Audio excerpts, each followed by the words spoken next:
The Anunnaki emerge from the earliest strands of Mesopotamian religious consciousness as fundamental forces governing the cosmic order between heaven and earth. Their presence permeates the oldest surviving cuneiform texts from southern Mesopotamia, where Sumerian scribes first committed their theological understanding to clay tablets around 3200 BCE. These deities represented far more than simple anthropomorphic gods. They embodied the very structure of reality itself, serving as the divine architects who established the boundaries between the celestial realm and terrestrial existence. The term Anunnaki derives from the Sumerian Anunna, literally meaning offspring of An, or those of An's lineage. An, also rendered as Anu in later Akkadian sources, stood as the supreme sky god, whose domain encompassed the highest heavens. The suffix "ki" denotes earth or land, creating a compound that fundamentally describes deities whose authority spans from the celestial sphere to the earthly realm.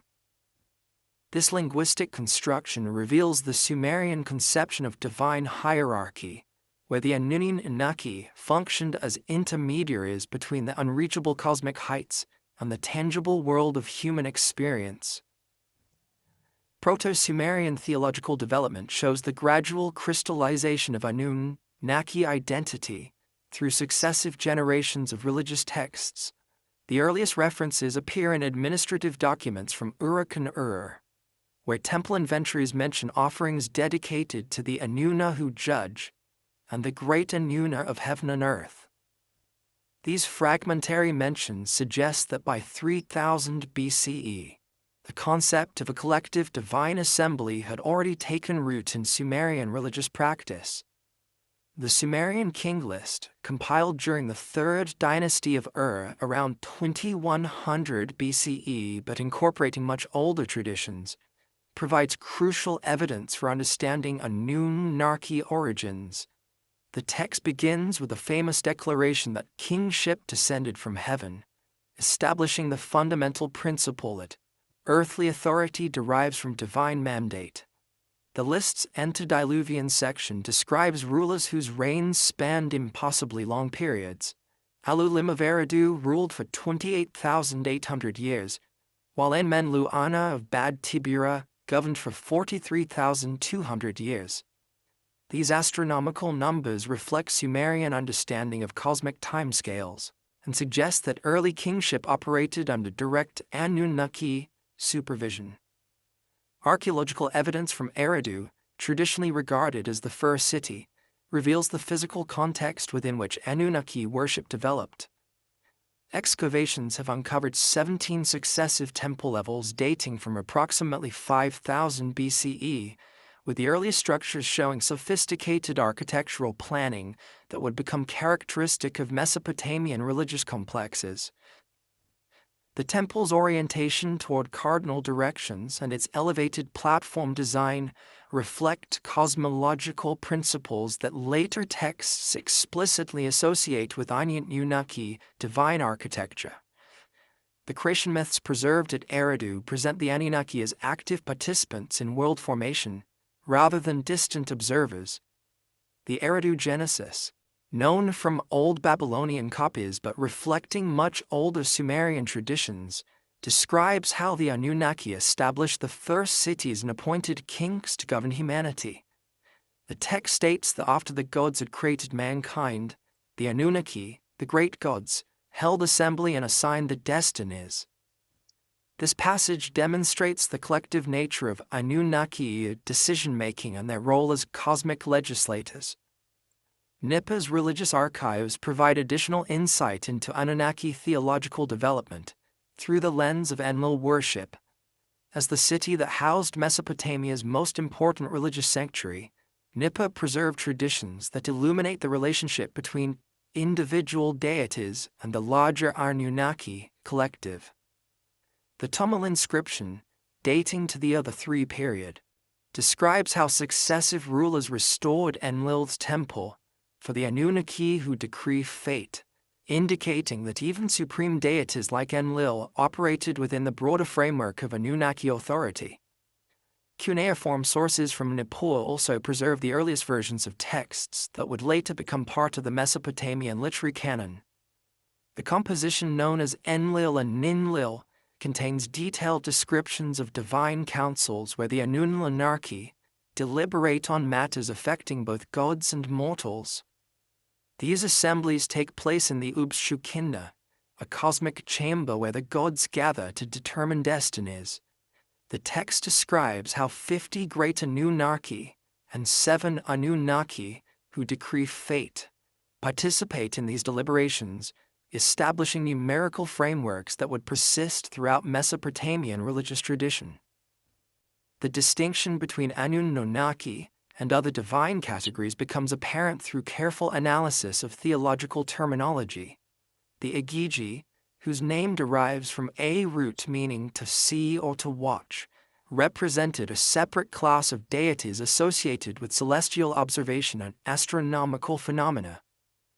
While the Anunnaki governed fundamental cosmic principles, the Igigi served more specialized functions related to divination and the interpretation of heavenly signs. Sumerian texts consistently maintain this distinction, with the Igigi appearing as subordinate to the Anunnaki in matters of ultimate authority. The 7 who decree fate constituted another distinct divine category, though one closely associated with the Anunnaki hierarchy. These 7 deities possessed specific responsibility for determining individual and collective destinies, operating as an executive council within the larger Anunnaki assembly. The number 7 held particular significance in Mesopotamian cosmology, reflecting the 7 visible planets and the 7-day week that structured both divine and human temporal experience. Linguistic analysis reveals the evolution of Anunnaki terminology across different periods and regions of Mesopotamia. Early Sumerian texts employ various spellings and grammatical constructions that suggest dialectical variations in how different city-states understood these deities. The Pharaoh period texts show standardization beginning to emerge as political unification created pressure for theological consistency across Sumerian territories. The relationship between Anunnaki and cosmic geography becomes evident through examination of temple architecture and ritual practice. Ziggurats, the massive step towers that dominated Mesopotamian cities, served as physical representations of the cosmic mountain where heaven and earth intersected. These structures provided platforms for Anunnaki worship and symbolized the divine hierarchy through their ascending levels. The Anu Ziggurat at Uruk, dedicated to the father of the Anunnaki, exemplifies this architectural theology through its imposing height and careful astronomical alignments. Religious calendars preserved in cuneiform archives demonstrate how Anunnaki worship structured the annual cycle of festivals and observances. The Akitu celebration, documented from the earliest Sumerian periods through the end of Mesopotamian civilization, centered on the renewal of divine kingship through Anunnaki approval. During this festival, the reigning monarch underwent ritual procedures that symbolically recreated the original divine appointment of earthly rulers. The economic dimensions of Anunnaki worship emerge clearly from temple administrative records. These institutions controlled vast agricultural estates, craft workshops, and trade networks that generated the wealth necessary to support elaborate ritual cycles. The Drehim archive, dating to the Earth III period, records thousands of animals sacrificed to various Anunnaki throughout the year, indicating the massive scale of resources devoted to maintaining divine favor. Iconographic evidence from cylinder seals and temple reliefs provides visual documentation of how Mesopotamians conceived Anunnaki appearance and attributes. These deities typically appear wearing horned crowns that signify divine status, with a number of horn pairs indicating relative rank within the celestial hierarchy. The garments show the elaborate textiles associated with royal authority, while their poses convey the dignified bearing appropriate to cosmic rulers. The integration of Anunnaki theology with practical governance becomes apparent through analysis of law codes and administrative documents. The Code of Oranamu, the earliest known legal compilation, begins with the declaration that the king received his authority from Enki and Enlil, establishing the principle that earthly justice derives from divine mandate. This legal framework positioned the Anunnaki as ultimate guarantors of social order and moral behavior. The administrative complexity of an Anunnaki governance crystallized around three supreme deities whose complementary domains established the fundamental structure of cosmic authority. Anu, Enlil, and Enki formed what Babylonian theologians termed the triad of great gods, each controlling essential aspects of universal order while maintaining collective responsibility for major decisions affecting both divine and mortal realms. This triumvirate system emerged from earlier Sumerian traditions, but achieved its most sophisticated expression during the Old Babylonian period, when scribes at Babylon, Sippar, and Nippur codified the relationships between these supreme powers. Anu's position as Skyfather placed him at the apex of divine hierarchy, though his authority operated through delegation rather than direct intervention. Cuneiform texts consistently describe him as dwelling in the highest heaven, removed from daily administration but serving as final arbiter in disputes between lesser deities.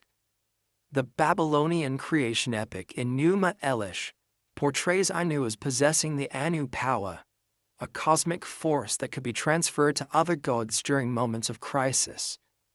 When Tiamat threatened the established order, Anu attempted to confront the primordial chaos goddess, but found his authority insufficient, ultimately passing his power to Marduk for the decisive battle. This narrative demonstrates how Anu's supremacy operated through institutional frameworks rather than personal combat prowess. Temple records from Uruk reveal the practical manifestations of Anu's authority through elaborate ritual cycles that reinforced his cosmic kingship. The Anu temple complex, rebuilt multiple times throughout Mesopotamian history, featured a distinctive architectural program that emphasized vertical ascension toward the divine realm. Priests ascending the ziggurat's multiple levels symbolically traversed the cosmic hierarchy, with each platform representing a different sphere of divine authority. The temple's sacred marriage chamber at its summit provided the setting for annual rituals that renewed Anu's cosmic sovereignty through union with Inanna, the goddess of love and war. Enlil's dominion over atmospheric phenomena and terrestrial authority positioned him as the most actively involved member of the divine triad in earthly affairs. Babylonian sources consistently identify him as Lord of the Hurricane and King of the Lands, titles that reflected his control over both natural forces and political structures. The Nippur temple archives preserve detailed accounts of how Enlil's priests interpreted meteorological events as expressions of divine will, with storms, floods, and droughts serving as communication from the god to his human subjects. These interpretations carried significant political weight, as rulers throughout Mesopotamia sought Enlil's approval for military campaigns, legal reforms, and major construction projects. The Code of Hammurabi provides concrete evidence of Enlil's role in legitimizing royal authority. The Law Code's prologue declares that Anu and Enlil appointed Hammurabi to cause justice to prevail in the land, establishing the legal principle that earthly rulers derive their authority from divine mandate. This concept of divinely sanctioned kingship required constant renewal through ritual observances at Enlil's Nippur sanctuary, where kings from across Mesopotamia traveled to receive formal recognition of their legitimacy. The Chronicle records multiple instances of rulers who lost divine favor after neglecting their obligations to Enlil's temple, resulting in military defeats and political instability. Enlil's authority extended beyond political legitimation to encompass the fundamental forces that sustained agricultural civilization. Sumerian hymns describe him as Lord of Abundance, who controlled the flooding of rivers, the fertility of soil, and the productivity of livestock. The Farmer's Almanac, a practical agricultural manual preserved in multiple copies, begins with prayers to Enlil requesting favorable weather conditions for planting and harvesting. These texts demonstrate how theological concepts translated into practical guidance for the agricultural activities that supported Mesopotamian urban centers. Enki's sphere of influence encompassed both the fresh water sources essential for irrigation agriculture and the intellectual capacities that enabled human civilization. Babylonian mythology consistently portrays him as humanity's patron and protector, the deity who provided the knowledge and skills necessary for urban life. The Atrahasis epic describes how Enki secretly warned the flood hero of impending destruction, defying the other gods' decision to eliminate humanity through catastrophic deluge.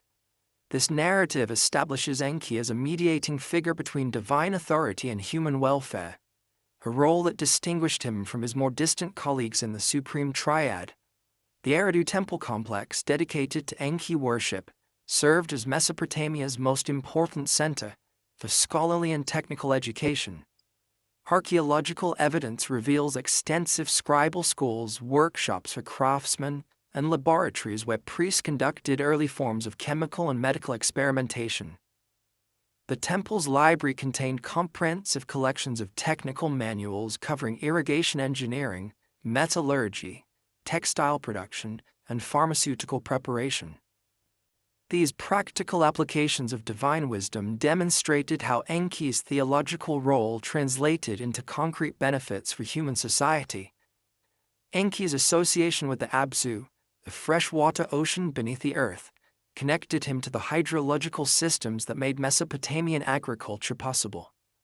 Sumerian hymns describe him as Lord of the Flowing Water, who directed the underground streams that fed rivers, canals, and wells. The Enki and Enlil myth provides detailed accounts of how the god established irrigation networks and taught humans the techniques necessary for managing water resources. These narratives served both theological and practical purposes, preserving technical knowledge within religious frameworks that ensured its transmission across generations. The assembly of great gods functioned as a divine legislature that deliberated on matters affecting cosmic order and human civilization. Babylonian sources describe this assembly as comprising 50 Anunnaki who gathered in the Ub-Sukhina, a cosmic chamber located in Enlil's Nipa sanctuary. The assembly's proceedings followed formal protocols that paralleled earthly legal institutions, with designated speakers presenting cases, witnesses providing testimony, and judges rendering verdicts based on established precedents. The Epic of Gilgamesh preserves detailed descriptions of these divine deliberations, particularly the assembly's decision to punish Gilgamesh and Enkidu for killing the Bull of Heaven and Humbaba. Administrative roles within the divine assembly reflected specialized areas of cosmic responsibility. Ninhursag, the mother goddess, oversaw matters related to childbirth, fertility, and the continuation of species. Her authority extended to both divine and mortal reproduction, with texts describing how she shaped the first humans from clay and established the biological processes that governed population growth. The Enki and Enlil composition details her role in creating various life forms and establishing the natural cycles that sustained ecological balance. Nana, the moon god, controlled temporal measurements on the calendar systems that structured both religious and secular activities. Babylonian astronomical texts describe his movement through the heavens as providing the fundamental rhythm for agricultural, commercial, and ritual cycles. His temple at Ur housed sophisticated astronomical observation facilities where priests tracked lunar phases and calculated the complex intercalations necessary to maintain calendar accuracy. These calculations required advanced mathematical skills and represented one of Mesopotamian civilization's most significant intellectual achievements. Utu, the sun god, administered justice and served as divine witness to oaths and contracts. His daily journey across the sky positioned him as the ideal observer of human behavior, able to see all actions performed under his light. Legal documents frequently invoke UTU as guarantor of contractual obligations, with oathbreakers facing divine punishment in the form of disease, poverty, or social disgrace. The Code of Hammurabi depicts UTU presenting the law symbols to the king, establishing the principle that earthly justice reflected cosmic moral order. Genealogical relationships within the Anunnaki pantheon created complex networks of authority and obligation that influenced divine decision-making. Marduk's status as Enki's son positioned him as heir to his father's wisdom, while establishing his claim to supreme authority in Babylonian theology. The Enuma Elish describes Marduk's gradual accumulation of power through successful completion of increasingly difficult challenges, culminating in his victory over Tiamat, an appointment as king of the gods. This narrative served both theological and political purposes, legitimizing Babylon's rise to regional dominance, while explaining the transfer of supreme authority from older Sumerian deities to their Babylonian successors. The relationship between Enlil and his sons Nana and Ninurta created another significant power block within the divine hierarchy. Nana's control over temporal cycles complemented his father's authority over terrestrial affairs, while Ninurta's role as divine warrior provided military support for Enlil's political decisions. The Ninurta myths describe extensive campaigns against various monsters and rebels, with the gods' victories serving to maintain cosmic order against chaotic forces. These narratives emphasize the importance of divine military power in preserving the established hierarchy against internal and external threats. Marriage relationships among the Anunnaki created additional bonds that influenced divine politics. Nana's union with Ningal produced Utu and Inanna, creating a lunar-solar dynasty that controlled both temporal measurement and justice administration. Inanna's marriage to Dumuzi, though ending tragically with his death and descent to the underworld, established important connections between the celestial gods and the powers governing the realm of the dead. These mythological relationships provided theological explanations for natural phenomena, while creating narrative frameworks that preserved important cultural values. The concept of divine assembly decision-making processes appears most clearly in epic literature, where major plot developments result from formal deliberations among the gods. The Atrahasis epic describes the assembly's decision to reduce human population through plague, famine, and finally flood, with each measure requiring formal debate and majority approval. Enki's opposition to these measures creates dramatic tension, while illustrating how individual gods could challenge collective decisions through procedural means rather than direct confrontation. The Gilgamesh epic provides another detailed example of divine assembly procedures in its account of the gods' response to Gilgamesh's killing of Humbarba and the Bull of Heaven. The assembly must determine appropriate punishment for these acts of defiance against divine authority, with various gods presenting arguments for different penalties. The final decision to condemn Enkidu to death represents a compromise that satisfies demands for justice while avoiding direct confrontation with Gilgamesh's divine protectors. These assembly procedures reflected sophisticated understanding of collective decision-making that paralleled developments in human political institutions. The requirement for formal debate, presentation of evidence, and majority approval created checks against arbitrary divine action, while ensuring that major decisions reflected broad consensus among the cosmic powers. This procedural complexity distinguished Mesopotamian theology from simpler systems where supreme deities exercised unconstrained authority over both divine and mortal realms. The theological framework established by the Anunnaki pantheon found its most profound expression in creation narratives that positioned humanity as divinely crafted laborers designed to serve the gods' earthly needs. The Atrahasis epic, preserved in multiple versions spanning from Old Babylonian to Neo-Assyrian periods, presents the most comprehensive account of humanity's origins within Anunnaki cosmology. This composition whose title derives from its flood hero's name meaning exceedingly wise, describes how the gods created humans to resolve a divine labor crisis that threatened the stability of cosmic order. The epic's opening passages establish the fundamental problem that necessitated human creation. The Igigi gods, responsible for maintaining the gods' earthly estates, had grown weary of that endless toil. For 40 years, these lesser deities excavated canals, built temples, and performed the agricultural work necessary to sustain divine civilization.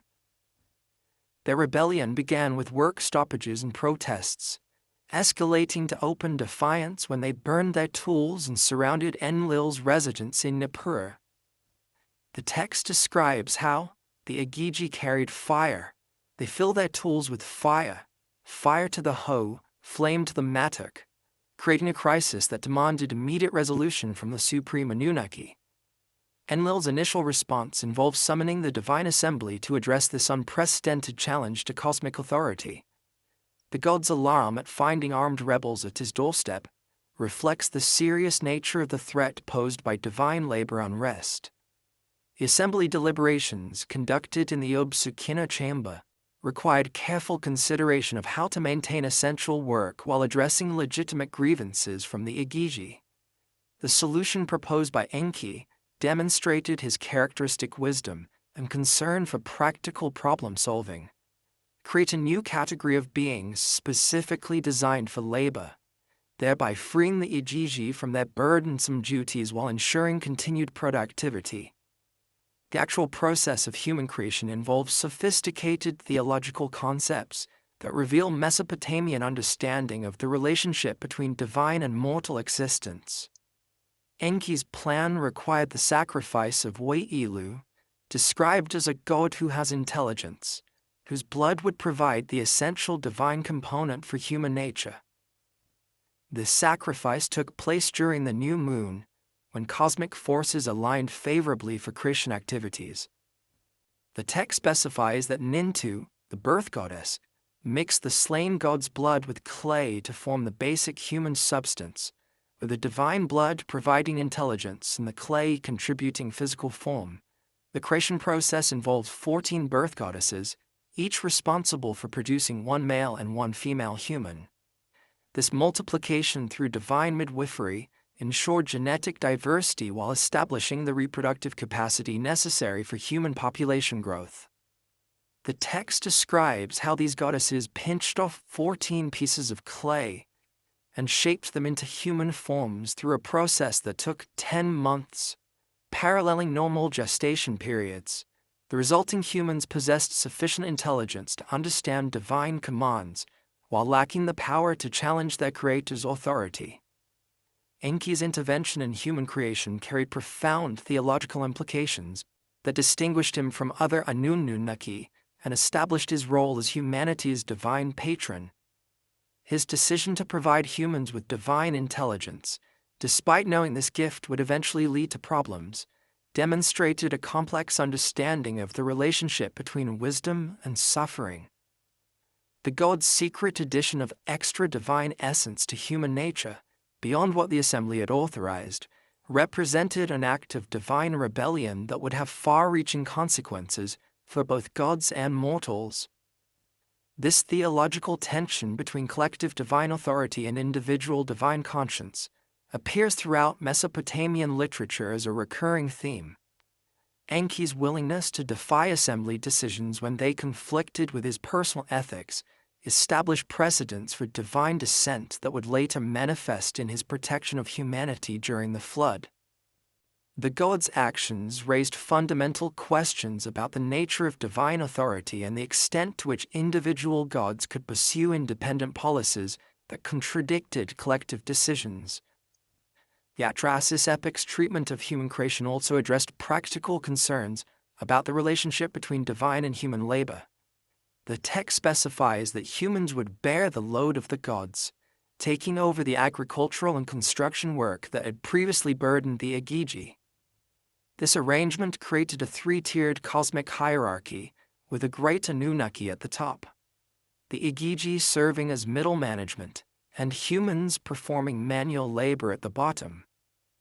The system's efficiency depended on maintaining clear boundaries between these categories, while ensuring adequate compensation for each level's contributions. The Epic of Gilgamesh provides additional perspectives on human creation that complement and sometimes contradict the Atrahasis account. In this composition, the goddess Aruru creates Enkidu from clay in response to prayers requesting a companion for Gilgamesh. The creation process involves the goddess washing her hands, pinching off clay, and casting it onto the steppe, where it takes the form of a wild man covered with hair. This more spontaneous creation method contrasts with the elaborate assembly procedures described in Atrahasis, suggesting different theological traditions about the mechanisms of divine creativity. Enkidu's initial state as a wild man who lives among animals and drinks from streams represents humanity's original condition before civilization. His transformation through contact with a temple prostitute who teaches him human customs illustrates the process by which divine wisdom civilizes natural human instincts.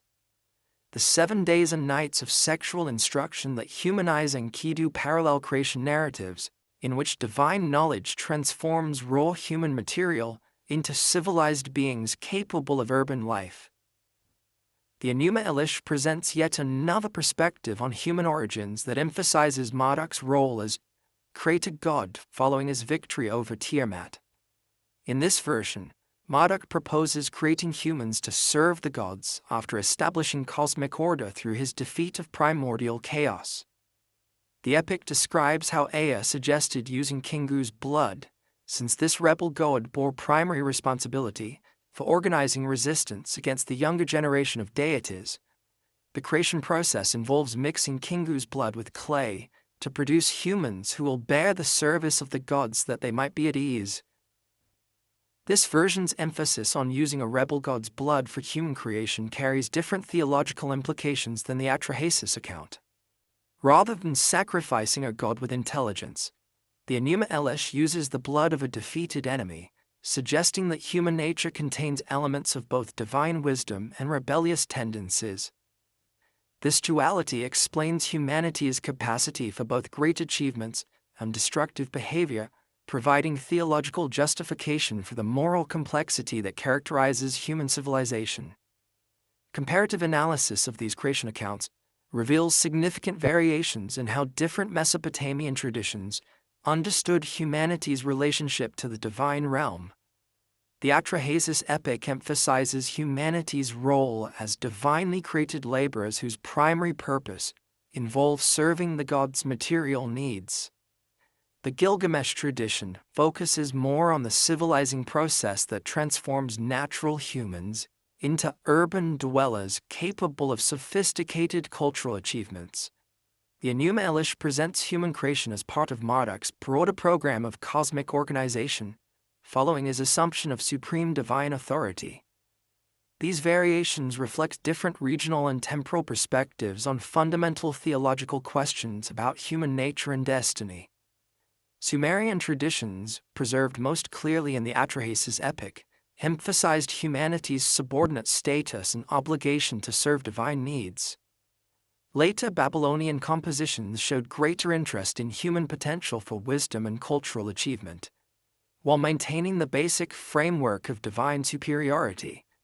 Assyrian versions often stress the importance of royal authority as divine representation on earth, connecting human creation to political legitimacy. The concept of divine image appears in various forms throughout these Christian narratives, though its precise meaning remains subject to theological debate throughout Mesopotamian history. The term literally means statue or representation, suggesting that humans functioned as physical manifestations of divine presence in the earthly realm. This interpretation positioned humanity as living icons that made divine authority visible and accessible to mortal perception, similar to how temple statues served as focal points for divine worship.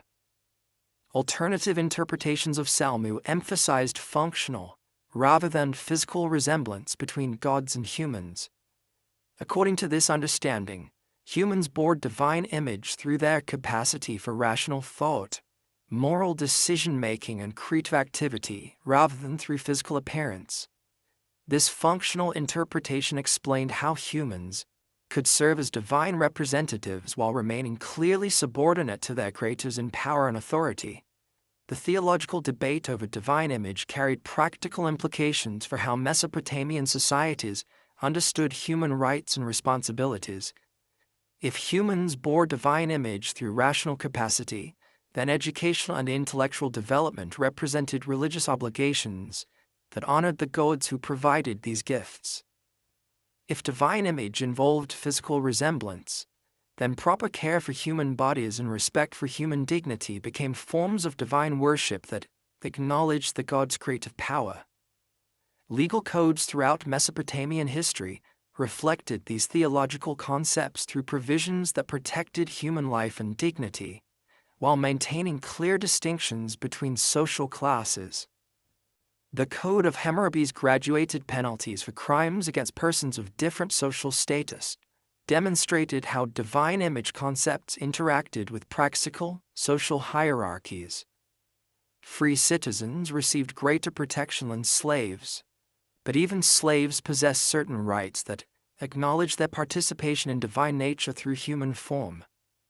Temple records document elaborate rituals designed to honor the gods for their gift of human creation, while acknowledging humanity's ongoing obligations to divine authority. New Year festivals included ceremonies that symbolically reenacted human creation, with priests molding clay figures while reciting appropriate incantations. These rituals served both educational and devotional purposes, teaching participants about their origins, while reinforcing their obligations to serve divine needs through temple support and moral behavior.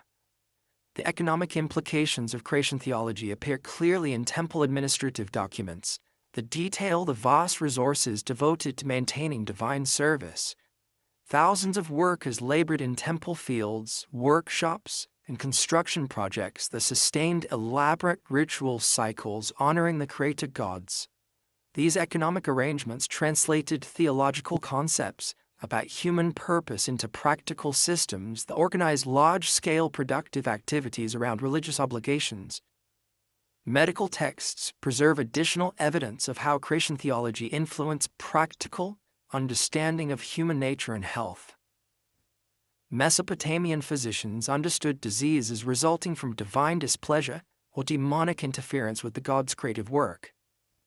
Treatment protocols typically combined practical remedies with ritual procedures designed to restore proper relationships between patients and their divine creators.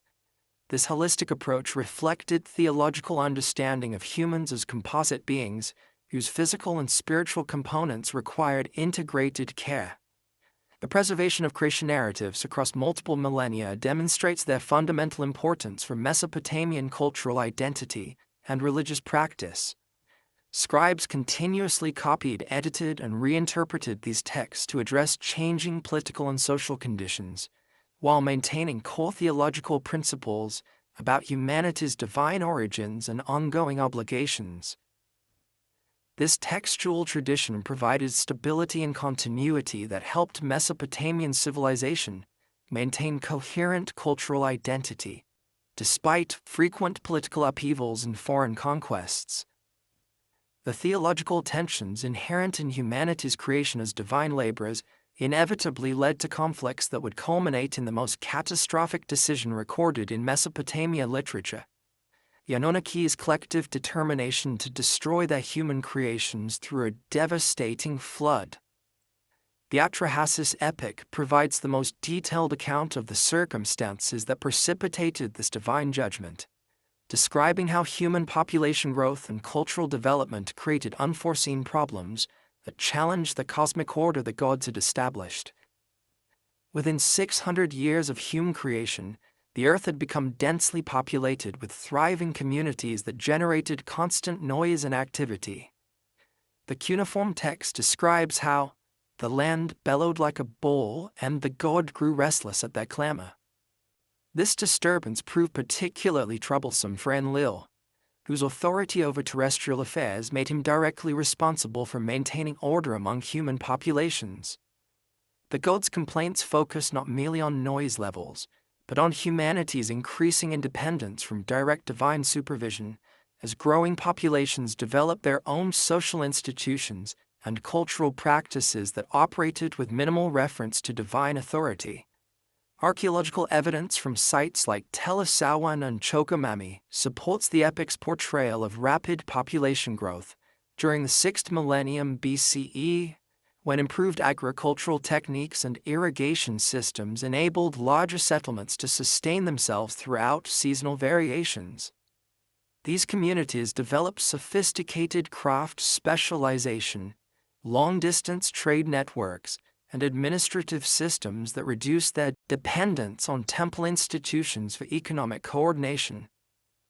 The resulting cultural autonomy represented a significant departure from the original divine plan, which had envisioned humans as docile laborers under direct, godly supervision.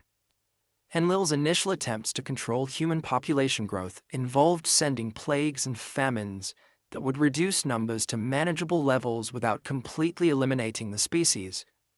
The Atrahasis epic describes 3 successive attempts at population control, each involving different divine agents and methodologies. The first plague, administered through Namtara the plague god, targeted specific age groups and social classes to achieve demographic rebalancing without disrupting essential agricultural production. When this selective approach proved insufficient, Enlil authorized more comprehensive famine conditions that would force human communities to compete for scarce resources. The god's strategy involved manipulating weather patterns and agricultural conditions to create widespread food shortages that would naturally reduce population levels through starvation and conflict.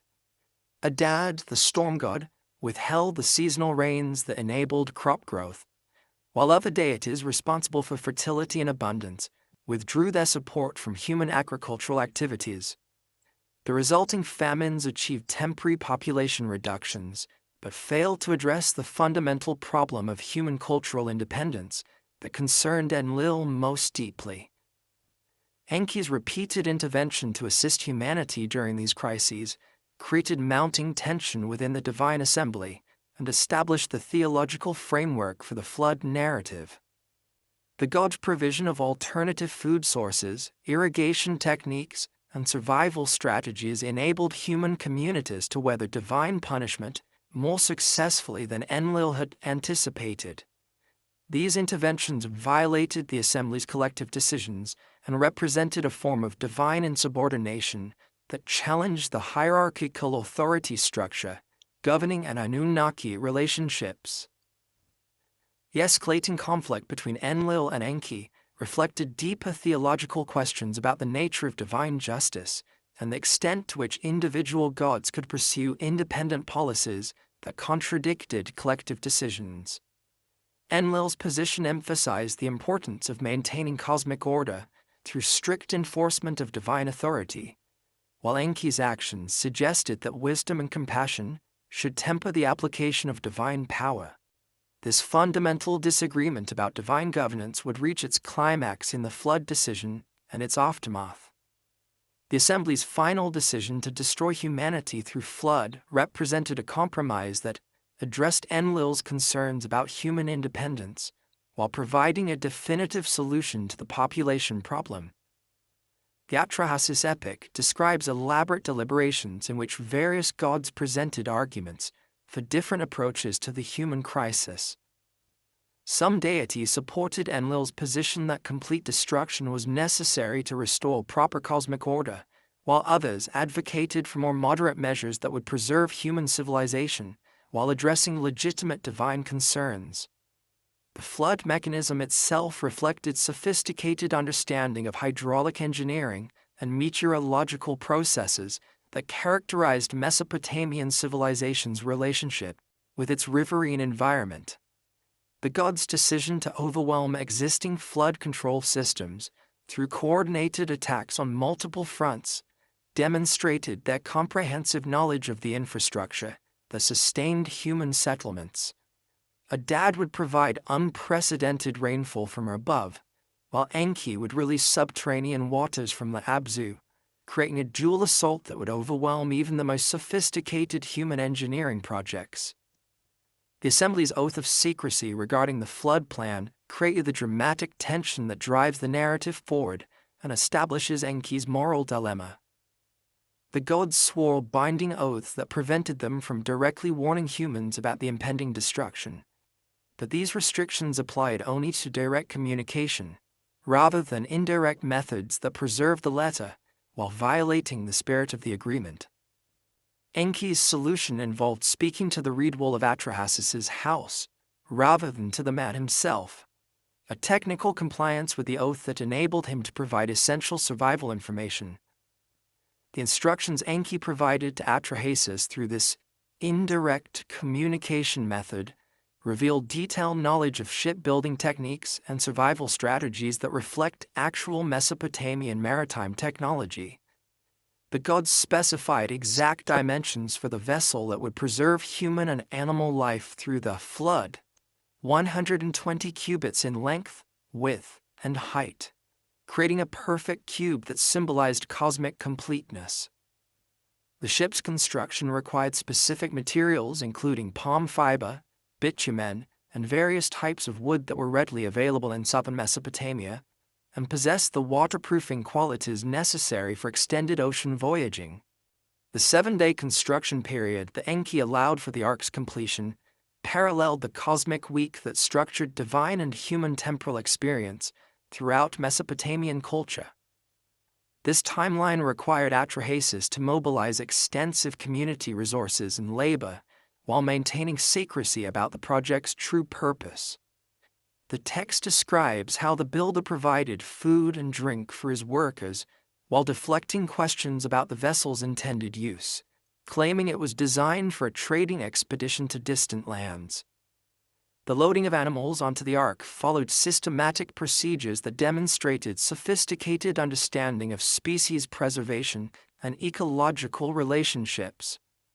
Atrahasis gathered breeding pairs of wild animals while also including domestic species that would be essential for re-establishing agricultural civilization after the floodwaters receded.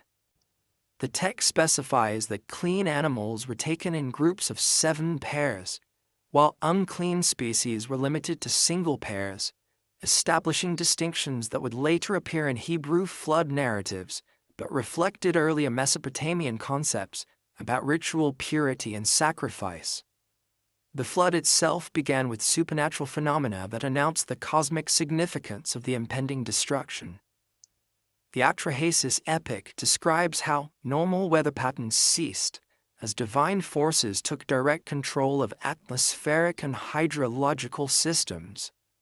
Darkness covered the earth even during daylight hours, while earthquake tremors announced the release of subterranean waters that would supplement the torrential rains. These preliminary signs provided final warnings for any humans who possessed sufficient wisdom to interpret divine communications through natural phenomena. The actual deluge combined multiple water sources in a coordinated assault that overwhelmed all existing flood control infrastructure. Adad's storms provided continuous rainfall that exceeded the capacity of drainage systems, while the Anunnaki collectively opened the fountains of the Great Deep that released underground water reserves. The Epic of Gilgamesh's parallel account describes how even the gods were frightened by the flood's intensity, with Ishtar crying out in distress at the destruction of her human worshippers and the Anun monarchy cowering like dogs in the highest heavens. The 7-day duration of the flood proper corresponded to the cosmic week, while providing sufficient time for complete inundation of inhabited areas. The waters rose above the highest mountains, eliminating all terrestrial life except for the carefully preserved specimens aboard Atrahasis's vessel. The text describes how human settlements, temples, and agricultural infrastructure disappeared beneath the expanding waters, erasing millennia of cultural development and technological achievement in a matter of days. The psychological impact of the flood on the divine assembly became apparent as the destruction proceeded beyond what many gods had anticipated or desired. The Gilgamesh version describes Ishtar's regret at supporting the flood decision, while other deities expressed dismay at the complete elimination of the worship and offerings that had sustained divine-human relationships. These emotional responses reveal the extent to which the gods had become dependent on human service and highlighted the economic dimensions of the crisis that the flood created for divine society. Enki's secret preservation of human civilization through his warning to Atrahasis represented more than simple compassion. It constituted a calculated strategy to maintain the benefits of human service, while addressing legitimate concerns about population control and cultural independence. The gods' actions ensured that post-flood humanity would possess the knowledge and skills necessary to rebuild civilization, while remaining appropriately grateful for divine intervention in their survival. This approach balanced competing interests within the divine assembly, while preserving the fundamental relationship between gods and mortals. The flood's conclusion involved carefully orchestrated procedures that tested the extent of destruction, while preparing for the restoration of normal cosmic order. Atrahasis released birds at regular intervals to determine when dry land had emerged sufficiently to support renewed habitation. The dove's return with an olive leaf provided confirmation that vegetation had begun to recover, while the raven's failure to return indicated that carrion from the flood's victims had been sufficiently dispersed to prevent disease outbreaks. The Ark's landing on Mount Nisir, identified with modern Pir Omar Gudrun in the Zagros Mountains, positioned the flood survivors in highland territory that had remained above the floodwaters and possessed the resources necessary for immediate survival. This location provided access to fresh water, wild game, and materials for constructing temporary shelters, while the lowland areas dried sufficiently for permanent resettlement. The mountain's sacred associations in later Mesopotamian tradition reflected its role as the birthplace of renewed human civilization. Atrahasis's first act upon leaving the Ark involved constructing an altar and offering sacrifices that announced humanity's survival to the divine assembly. The smoke from these offerings, described as having a sweet savor, attracted the gods who had been deprived of human worship throughout the flood period. The Gilgamesh account describes how the gods gathered like flies around the sacrifice, emphasizing their eagerness to re-establish the economic relationships that human worship provided. The assembly's response to discovering human survival created the final crisis that required resolution through a new covenant between gods and mortals. Enlil's initial rage at learning that his flood plan had been subverted by Enki's intervention threatened to restart the divine conflict that had precipitated the original crisis. The gods' demand for punishment of those responsible for preserving humanity forced the assembly to address fundamental questions about divine authority and the limits of collective decision-making power. Ea's defense of his actions before the divine assembly established precedents for divine dissent that would influence Mesopotamian theology throughout subsequent periods. The god argued that complete human destruction would have eliminated the worship and service that sustained divine civilization, creating problems for the gods themselves that outweighed any benefits from population control. His speech emphasized practical considerations about divine-human economic relationships, while acknowledging the legitimacy of concerns about human independence and cultural development. The Assembly's final resolution involved establishing new parameters for divine-human relationships that addressed the concerns that had led to the flood, while preventing future conflicts of similar magnitude. The gods agreed to impose natural limits on human population growth through increased infant mortality, diseases that would affect specific age groups, and social institutions like celibate priesthood that would reduce reproductive rates. These measures would maintain manageable population levels without requiring periodic catastrophic interventions that disrupted the stability of both divine and human societies. The Covenant's provisions regarding divine accessibility represented another significant innovation that addressed human cultural independence while maintaining appropriate hierarchical relationships. The gods agreed to communicate their will through established channels including divination, dreams, and prophetic inspiration, rather than through direct intervention that had characterized earlier periods. This arrangement preserved divine authority while allowing human societies to develop their own institutions and cultural practices within parameters acceptable to their divine overseers. The covenant established between the Anunnaki and humanity, following the Great Flood, created the theological foundation for a revolutionary system of urban governance that would define Mesopotamian civilization for over 3 millennia.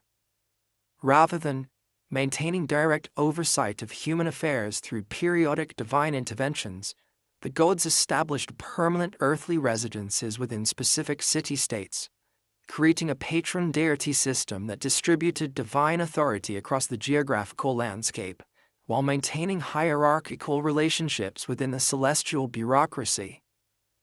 This decentralized approach to divine governance allowed individual Anunnaki to develop intimate relationships with particular human communities while preserving the collective authority of the divine assembly for matters affecting the broader cosmic order.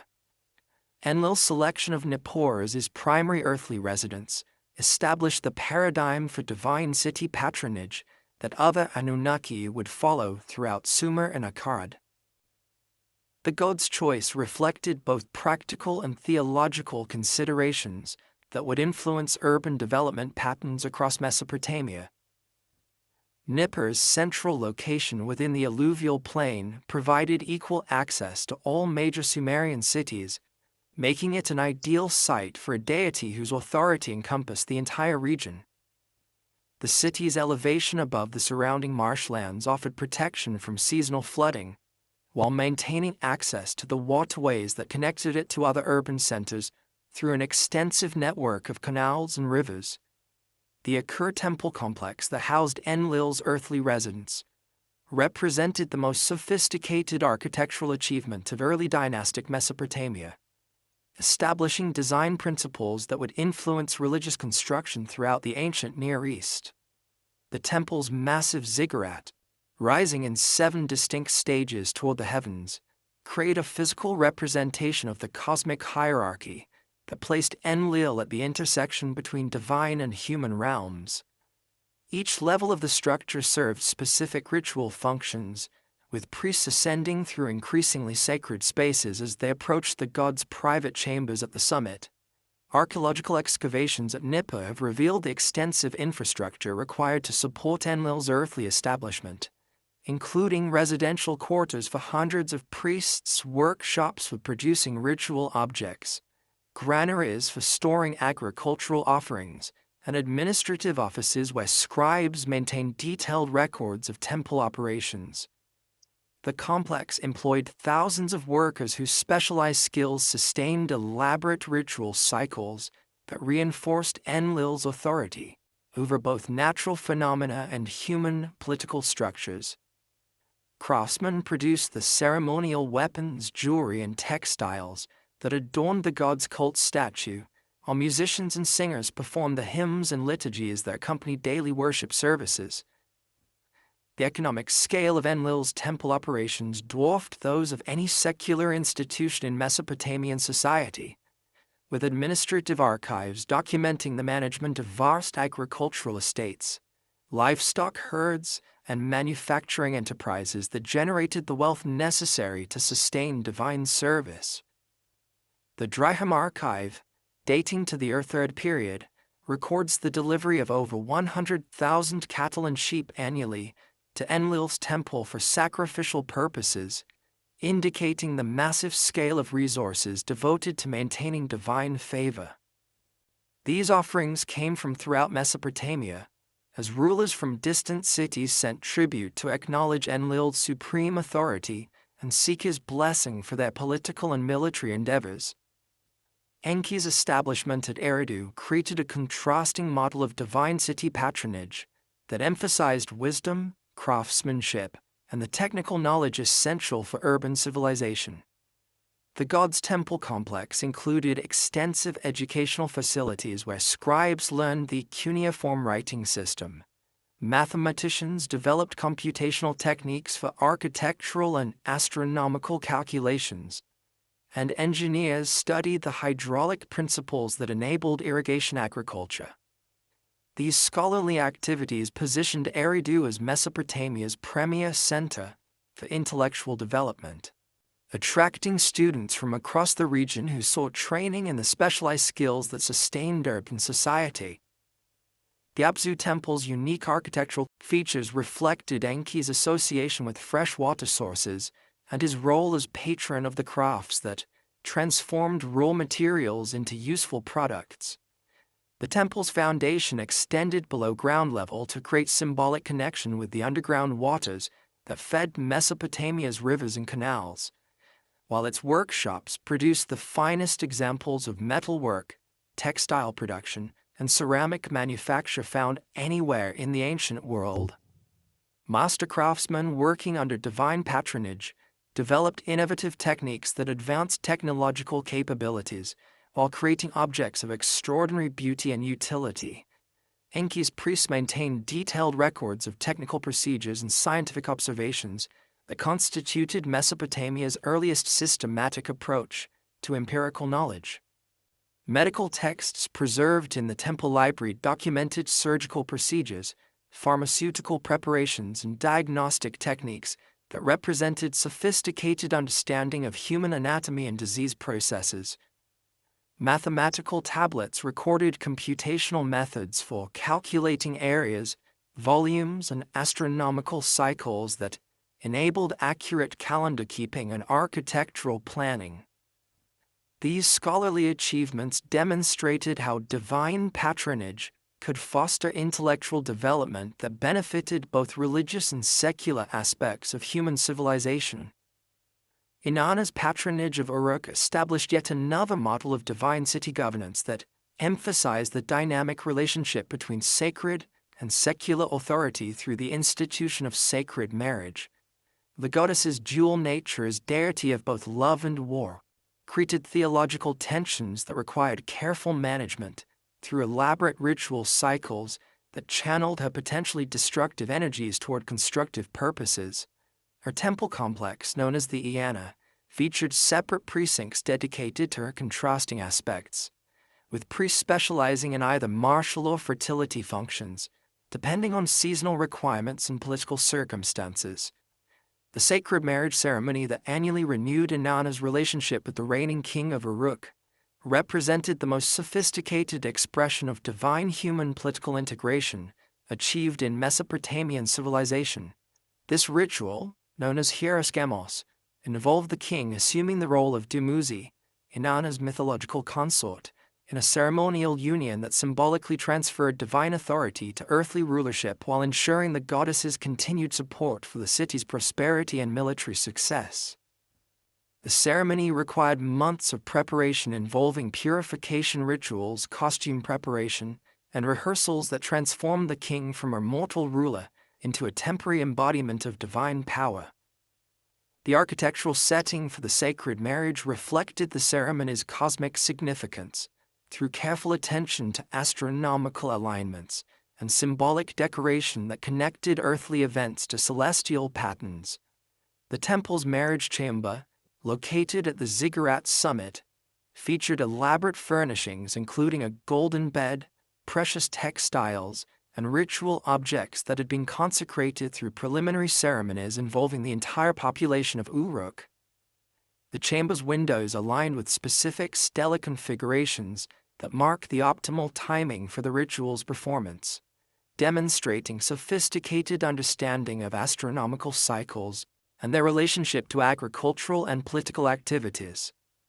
The economic implications of the sacred marriage extended far beyond its religious significance to encompass comprehensive systems of resource distribution and social organization that integrated divine worship with practical governance.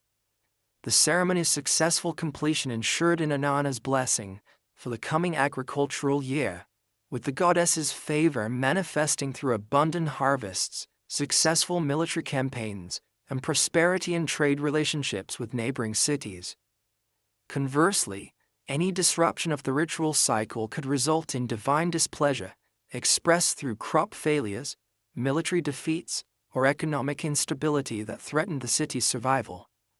Nana's patronage of Ura created the most economically sophisticated temple administration in Mesopotamian history, with the moon god's priests developing innovative financial instruments and commercial practices that facilitated long-distance trade throughout the ancient world. The god's association with temporal measurement positioned his temple as the authoritative source for calendar calculations that coordinated agricultural, commercial, and religious activities across multiple city-states. Merchants throughout Mesopotamia synchronized their trading expeditions with lunicycles calculated by Nana's priests, while farmers planned planting and harvesting schedules according to calendars distributed from their temple complex. The ziggurat of Nana Atur, known as the Ikish Nugal, featured sophisticated astronomical observation facilities that enabled precise tracking of lunar phases and planetary movements essential for maintaining calendar accuracy. The temple's archives preserved thousands of mathematical tablets documenting complex calculations required to reconcile lunar months with solar years, a computational challenge that required advanced understanding of fractional arithmetic and algebraic relationships. These mathematical achievements represented some of the most sophisticated intellectual work produced in the ancient world, demonstrating how religious requirements could drive technological innovation that benefited broader society. The priesthood hierarchies that developed within each city's patron temple reflected the specialized knowledge and administrative skills required to maintain divine service while managing vast economic enterprises. At Nippur, Enlil's high priest, known as the En, served as the god's primary earthly representative with authority over religious, political, and economic affairs that affected the entire Sumerian confederation. This position required mastery of theological doctrine, legal precedents, and administrative procedures that enabled effective coordination between divine will and human needs across multiple domains of activity. Subordinate priestly ranks included the Sangu, who supervised daily temple operations and managed the extensive workforce required for ritual performance and economic production. These middle-level administrators possessed specialized knowledge of liturgical requirements, accounting procedures, and craft techniques that enabled them to coordinate complex activities involving hundreds of workers and massive resource flows. The Mushipu priests specialized in ritual purification and exorcism, maintaining the spiritual cleanliness essential for effective divine communication, while the Kalu priests performed the musical liturgies that accompanied sacrificial offerings and seasonal celebrations. The training required for priestly service involved decades of study in temple schools, where students mastered cuneiform literacy, mathematical computation, astronomical observation, and theological doctrine necessary for effective temple administration.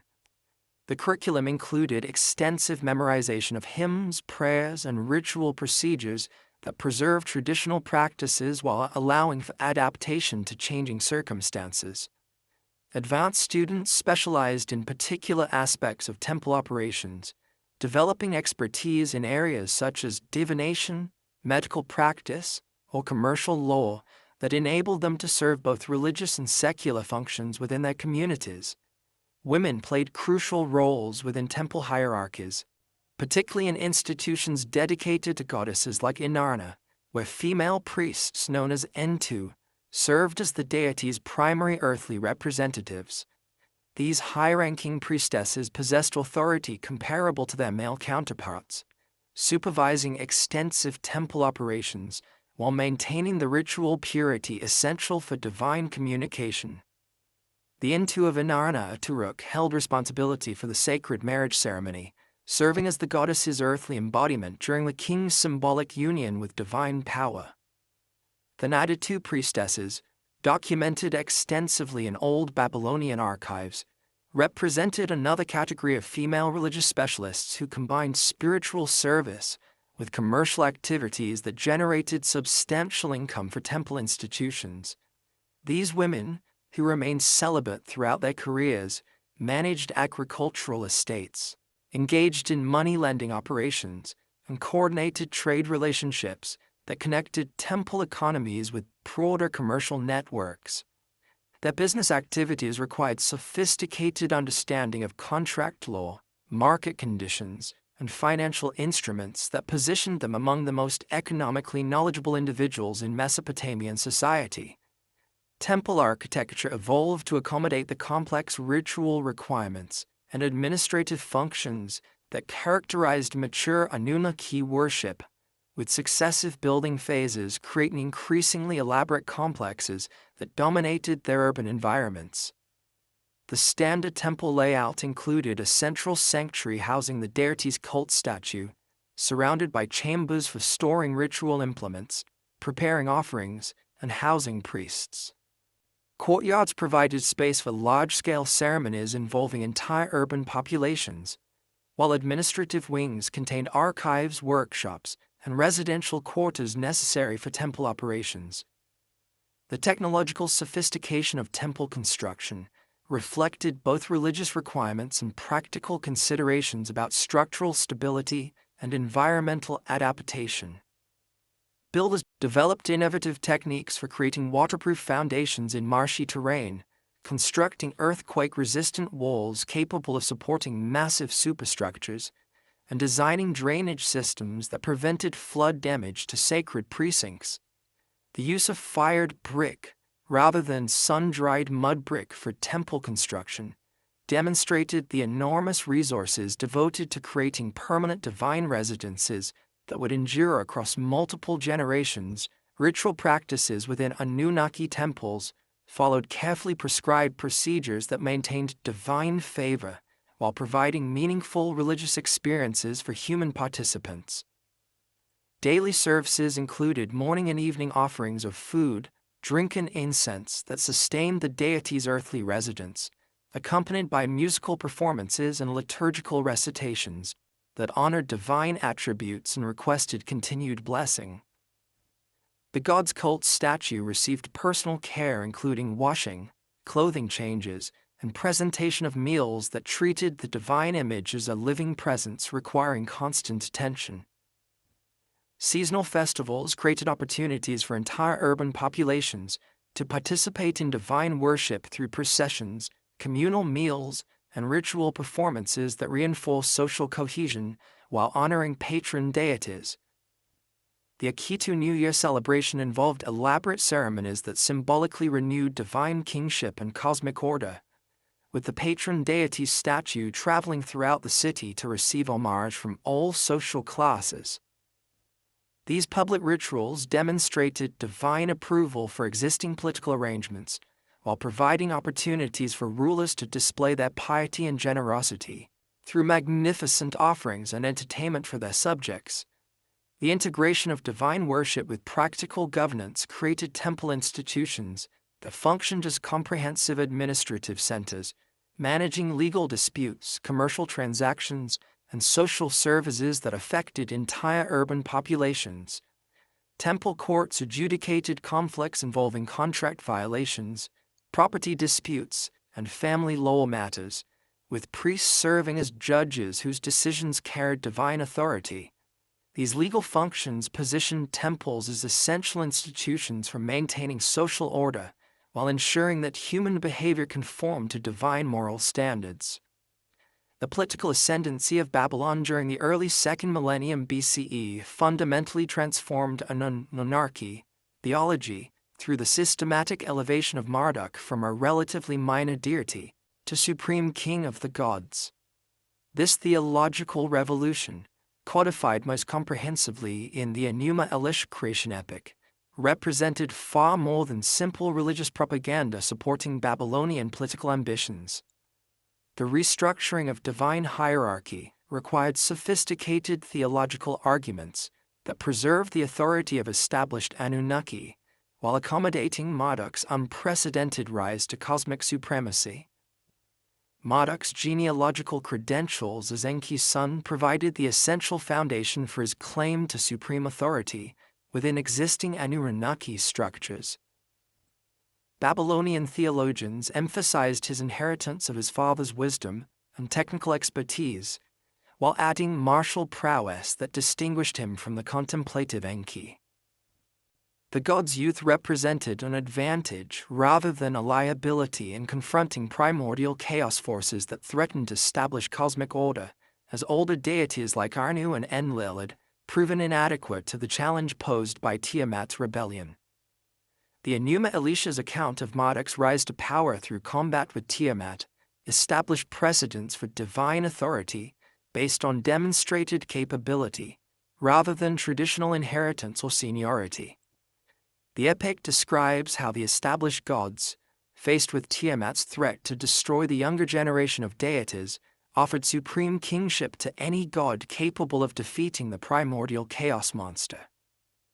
Marduk's acceptance of this challenge, contingent on receiving permanent authority over all divine decisions, created a contractual basis for his supremacy that satisfied legal requirements while acknowledging his exceptional qualifications. The weapons and powers that Marduk assembled for his confrontation with Tiamat reflected Babylonian understanding of the technological and organizational capabilities required for effective governance. The god's bow, described as creating lightning when drawn, represented mastery over atmospheric phenomena, previously associated with Enlil's authority. His net, woven from the four winds, demonstrated control over directional forces that enabled comprehensive military strategy.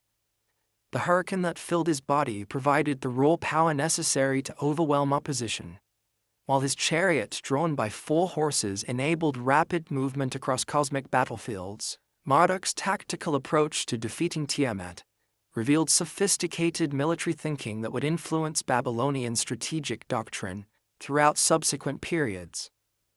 Rather than engaging in direct frontal assault, the god employed deception and superior technology to neutralize his opponent's advantages. His inflation of Tiamat through forced ingestion of wind rendered her vulnerable to internal attack, while his net prevented her escape once the battle commenced. The precision shot that split her body in half demonstrated marksmanship skills that required extensive training and natural talent. The cosmic reorganization that followed Marduk's victory established new principles of divine administration, the centralized authority while maintaining functional specialization among subordinate deities. The god's division of Tiamat's corpse to create heaven and earth positioned him as supreme architect of the physical universe, while his appointment of other Anunnaki to specific administrative roles preserved their dignity within the new hierarchy. This reorganization balanced revolutionary change with conservative preservation of existing institutions, enabling smooth transition to Babylonian theological supremacy. The 50 names of Marduk, recited at the Enuma Elisha's conclusion, provided comprehensive theological justification for the god's absorption of powers and attributes previously distributed among multiple Anunnaki. Each name represented specific aspects of divine authority that Marduk had acquired through his victory over chaos, creating a systematic theology that explained how one deity could effectively govern functions previously requiring an entire pantheon. This consolidation reflected Babylonian administrative preferences for centralized authority, while acknowledging the complexity of cosmic governance. Babylonian temple architecture evolved to accommodate Marduk's supreme status through construction of increasingly magnificent sanctuaries that surpassed earlier Sumerian religious complexes in scale and sophistication. The Esagila temple complex in Babylon featured a ziggurat known as Etemenanki, reaching approximately 90 meters in height and visible from distances of several kilometers across the Mesopotamian plain. This structure's massive scale required engineering innovations that pushed contemporary construction techniques to their limits, while creating a physical manifestation of Marduk's cosmic authority. The Ishtar Gate, serving as the ceremonial entrance to Babylon's sacred precinct, demonstrated the artistic and technological achievements that Marduk's patronage enabled. The gate's brilliant blue-glazed brick facade, decorated with relief sculptures of dragons and bulls representing Marduk and associated deities, created visual impact that reinforced theological messages about divine power and royal authority. The processional way leading to the gate featured similar decorative programs that transformed routine religious processions into spectacular displays of divine and earthly magnificence. The Akitu festival, celebrated annually in Babylon, represented the most elaborate religious ceremony developed in Mesopotamian civilization, requiring 11 days of complex rituals that renewed both divine kingship and earthly royal authority. The festival's centerpiece involved Marduk's symbolic reenactment of his victory over Tiamat through ritual combat performed by priests wearing appropriate costumes and masks. This ceremony reinforced theological teachings about cosmic order while providing spectacular entertainment that attracted visitors from throughout the known world. The humiliation ritual performed by the Babylonian king during Akitu demonstrated the sophisticated balance between divine and royal authority that characterized mature Mesopotamian political theology. The high priest's removal of royal insignia and physical striking of the monarch symbolized the temporary suspension of earthly power, while divine authority underwent renewal. The king's declaration of innocence regarding temple maintenance, urban welfare, and military protection provided public accountability for royal performance, while acknowledging ultimate dependence on divine favor. A Syrian adaptation of Anunnaki mythology reflected the military empire's distinctive political requirements and cultural preferences while maintaining essential theological continuities with earlier Mesopotamian traditions.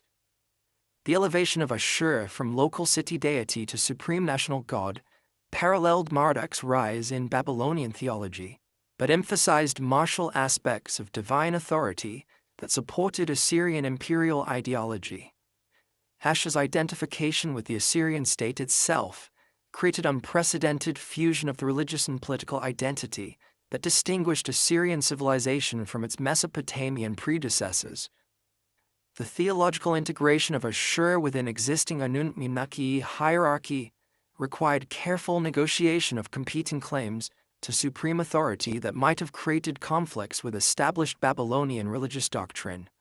Assyrian theologians resolved this potential problem by emphasizing Ashur's role as military commander of the divine assembly, rather than replacing Marduk's cosmic kingship entirely. This arrangement preserved diplomatic relationships with Babylonian religious institutions, while asserting Assyrian political supremacy through divine military leadership.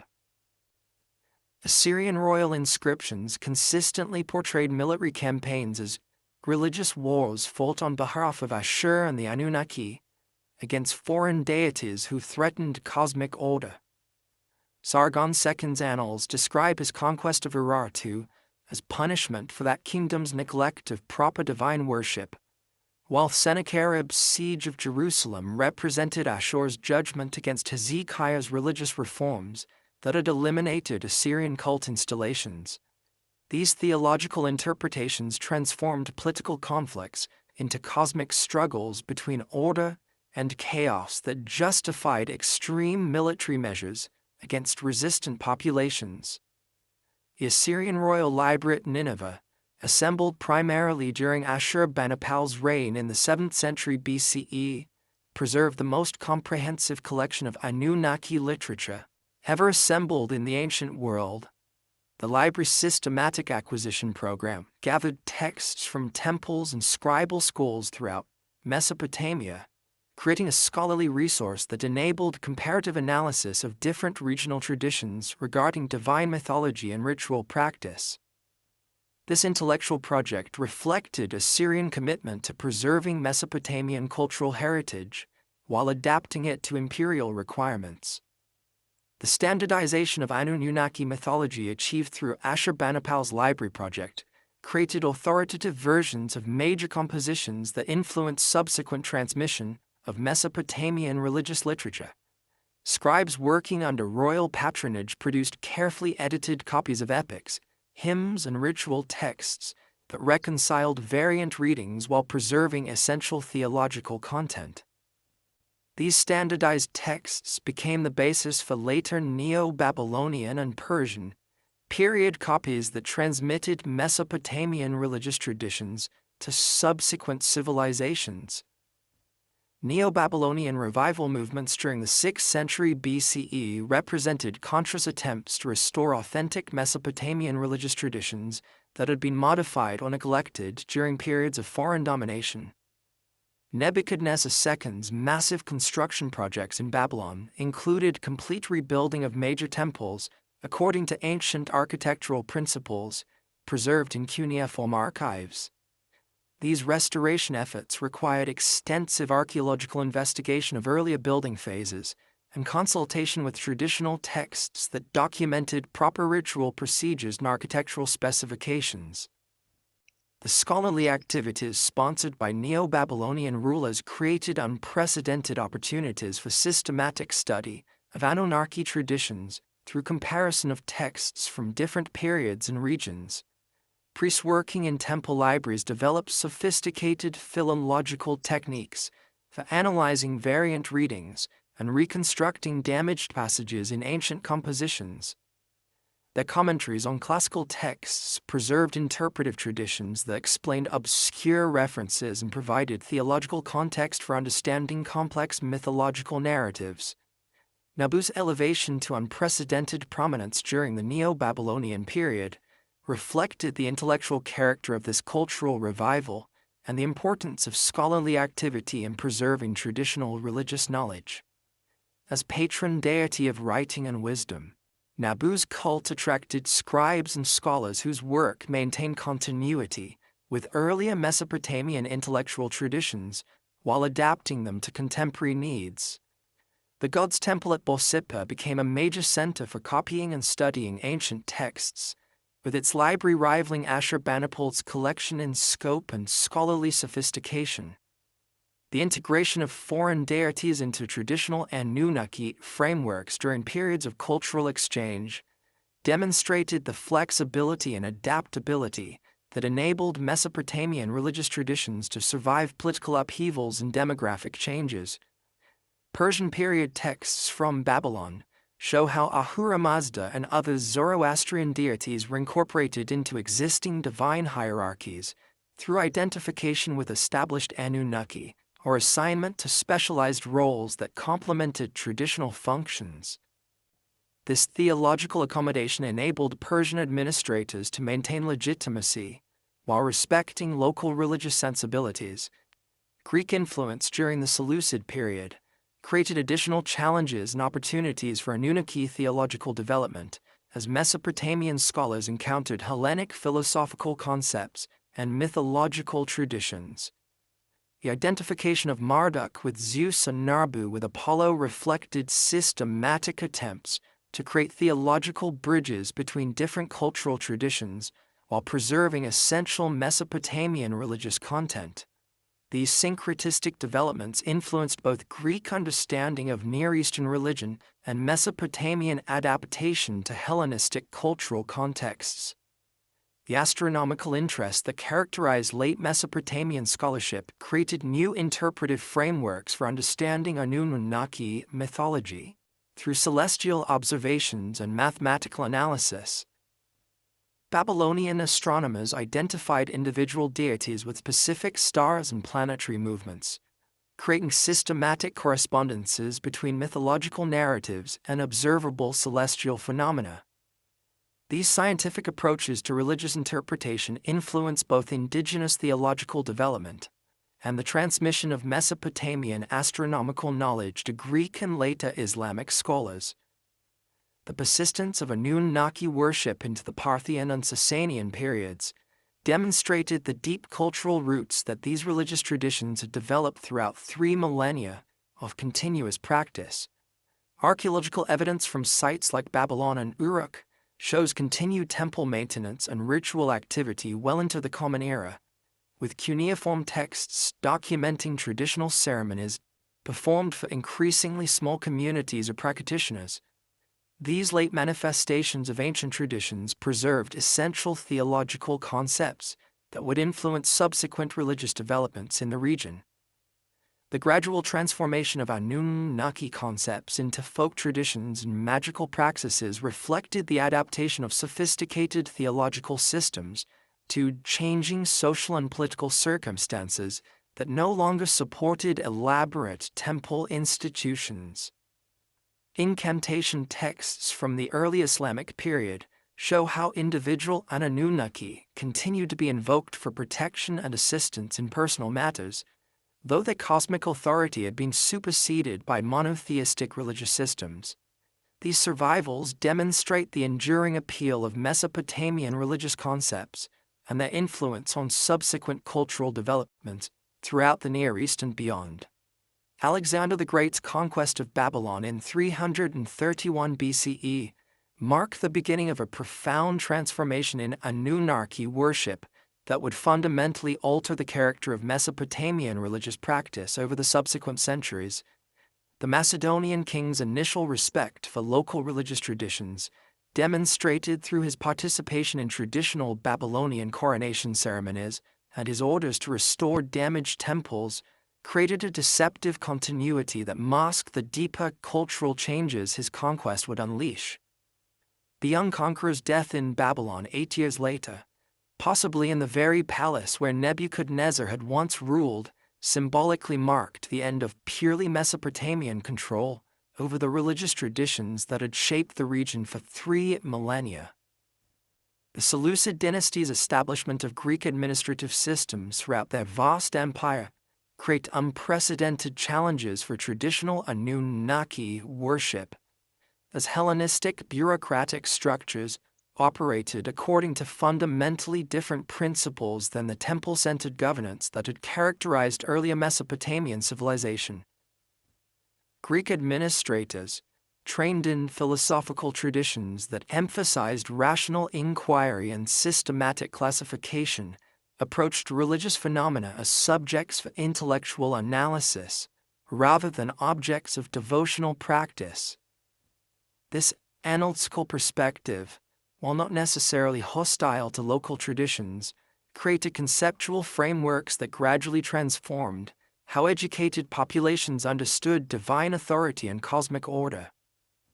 The foundation of Seleucia on the Tigris as a new administrative capital deliberately positioned Greek colonial authority alongside, rather than within existing Mesopotamian urban centers, creating parallel power structures that competed for resources and population. The new city's Greek theater, gymnasium, and agora provided alternative social institutions that attracted ambitious Mesopotamians seeking advancement within Hellenistic administrative hierarchies. These secular civic spaces offered cultural experiences that rivaled traditional temple festivals in their ability to create community, identity, and social cohesion, gradually reducing the exclusive authority that religious institutions had previously exercised over urban life. The intellectual ferment created by contact between Greek philosophical traditions and Mesopotamian theological scholarship produced remarkable synthetic developments that preserved essential Anunnaki concepts while adapting them to Hellenistic cultural contexts. Brossus, a Babylonian priest writing in Greek during the early 3rd century BCE, created the most comprehensive attempt to present Mesopotamian religious traditions to Greek audiences through his Babyloniaca, a 3-volume work that translated cuneiform mythological narratives into Greek literary forms while maintaining their essential theological content. His account of the Anunnaki as divine beings who descended from heaven to teach humanity the arts of civilization resonated with Greek traditions about culture heroes and divine benefactors, creating conceptual bridges between different mythological systems. The identification of individual Anunnaki with Greek deities represented a systematic theological project that required careful analysis of divine attributes and functions to establish meaningful correspondences between different religious traditions. Marduk's identification with Zeus reflected obvious parallels in their roles as supreme kings of their respective pantheons, while both deities' associations with storm phenomena and royal authority provided additional points of connection. However, this identification also transformed understanding of Marduk's character by emphasizing his role as cosmic ruler while de-emphasizing the complex theological relationships with other Anunnaki, that had characterized traditional Babylonian religious thought. Nabu's equation with Apollo created particularly productive synthetic possibilities, as both deities governed intellectual activities including writing, prophecy, and artistic inspiration. The Greek god's association with the Delphic oracle provided a familiar framework for understanding Nabu's role in divination, while his patronage of poetry and music resonated with the Mesopotamian deity's connection to scholarly and scribal activities. Hellenistic period texts from Babylon show how this identification enabled Greek-educated Mesopotamians to participate in both cultural traditions simultaneously, invoking Apollo-Nabu in contexts that required both Greek literary sophistication and traditional Mesopotamian religious authority. The syncretistic developments that emerged in multicultural Hellenistic cities created unprecedented religious innovations that combined Anunnaki theology with Greek philosophical concepts and Egyptian magical practices. The city of Dura Europos on the Euphrates, founded by Seleucus first around 300 BCE, provides archaeological evidence for this religious creativity through temple complexes that housed multiple traditions within shared architectural spaces. The site's Mesopotamian temple featured traditional Babylonian religious art alongside Greek-style sculptures and inscriptions, while ritual deposits included objects reflecting Egyptian, Persian, and Arabian religious influences. The transformation of Anunnaki worship in Hellenistic urban contexts involved significant changes in ritual practice that reflected new social realities and cultural preferences. Traditional temple festivals that had previously involved entire urban populations became more specialized events that attracted primarily those families maintaining ancestral connections to Mesopotamian religious traditions. The elaborate processions and public ceremonies that had once demonstrated divine authority to mixed populations were replaced by more intimate gatherings that emphasized community identity and cultural preservation, rather than cosmic governance. The role of Babylonian astronomers in preserving Anunnaki in mythological traditions became crucial during this period of cultural transition, as their scientific expertise provided them with unique authority that transcended political and religious boundaries. The astronomical diaries maintained by temple scholars documented celestial observations with unprecedented precision, while preserving traditional associations between planetary movements and divine activities. These scientific records enabled Babylonian astronomers to maintain their professional status within Hellenistic intellectual circles, while continuing to serve traditional religious functions within their local communities.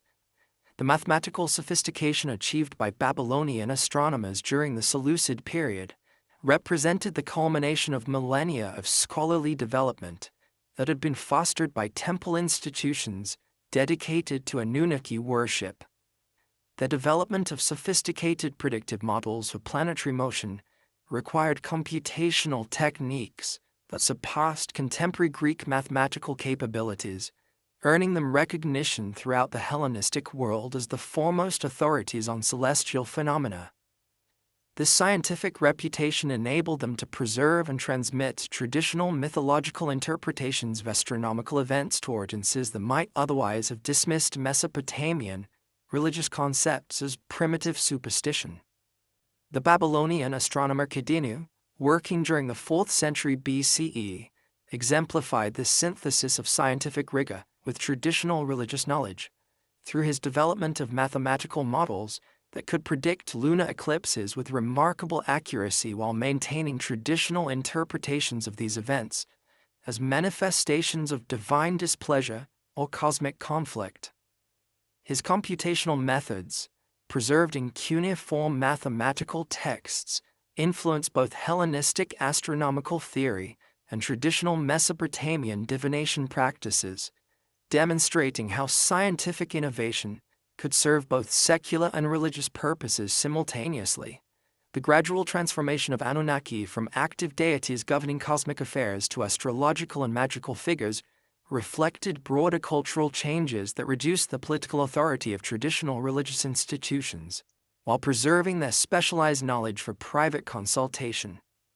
Hellenistic period magical papyri from Egypt contain numerous invocations of Mesopotamian deities, but these texts treat the Anunnaki as powerful spirits available for individual magical manipulation, rather than as cosmic rulers whose authority shaped political and natural events. This transformation preserved the names and basic attributes of traditional deities while fundamentally altering their theological significance and social function. The development of personal horoscopic astrology during the Hellenistic period created new contexts for Anunnaki influence that emphasized individual destiny rather than collective cosmic governance. Babylonian astronomers adapted their traditional knowledge of planetary deity associations to create personalized predictions based on birth dates and celestial configurations, transforming cosmic theology into practical guidance for private decision-making. This individualization of divine influence reflected broader Hellenistic cultural trends that emphasized personal achievement and private religious experience over communal identity and public ritual observance. The magical traditions that emerged from this transformation treated individual Anunnaki as specialized supernatural agents whose powers could be accessed through appropriate ritual procedures and incantations. Marduk's authority over cosmic order made him particularly valuable for magical practices designed to impose control over chaotic situations, while Enki's association with wisdom and technical knowledge attracted practitioners seeking solutions to complex practical problems. These magical applications preserved detailed knowledge of traditional divine attributes while adapting them to serve individual rather than communal needs. The persistence of cuneiform literacy among specialized scholarly communities enabled the continued copying and study of traditional Anunnaki texts, long after Aramaic and Greek had become the dominant languages for most administrative and commercial purposes. The latest datable cuneiform tablets from Babylon, produced during the 1st century CE, include copies of classical and mythological compositions, alongside astronomical and mathematical texts, indicating that traditional religious literature continued to be valued by scholarly communities even as its broader social relevance declined. The influence of Mesopotamian astronomical and astrological knowledge on Hellenistic intellectual culture created indirect channels through which Anunnaki concepts reached Mediterranean audiences that had no direct contact with Mesopotamian religious traditions. Greek astronomical texts incorporated Babylonian computational methods and observational data, while often preserving traditional deity names for planetary bodies and stellar configurations. This scientific transmission ensured that Anunnaki nomenclature and basic mythological associations would influence Western astronomical and astrological traditions for centuries after the collapse of Mesopotamian temple institutions. The Jewish communities that remained in Mesopotamia following the Babylonian exile developed complex relationships with traditional Anunnaki worship that involved both rejection of polytheistic theology and adaptation of Mesopotamian religious concepts to monotheistic frameworks. The Book of Daniel's references to Babylonian religious practices demonstrate detailed knowledge of temple rituals and divine hierarchies, while apocalyptic literature from this period shows clear influence from Mesopotamian mythological narratives about cosmic conflict and divine judgment. These adaptations preserved essential structural elements of Anunnaki theology, while transforming their theological significance to conform with Jewish monotheistic requirements. The Parthian conquest of Mesopotamia during the 2nd century BCE created new political contexts that were more favorable to traditional religious practices than Hellenistic rule had been, as Parthian administrative policies generally respected local cultural autonomy while requiring only political loyalty to imperial authority. Archaeological evidence from Babylonian temple sites shows renewed construction activity and ritual innovation during the early Parthian period, suggesting that reduced Greek cultural pressure enabled partial revival of traditional religious institutions. However, these revivals operated within fundamentally altered social contexts that limited their scope and influence compared to earlier periods of Mesopotamian independence. The emergence of Mandean religious communities in southern Mesopotamia during the late Hellenistic or early Parthian period preserved significant elements of traditional Anunnaki mythology within Gnostic theological frameworks that emphasized esoteric knowledge and spiritual salvation. Mandean texts contain detailed cosmological narratives that show clear relationships to earlier Mesopotamian creation myths, while their ritual practices preserve techniques and terminology that derive from traditional temple liturgies.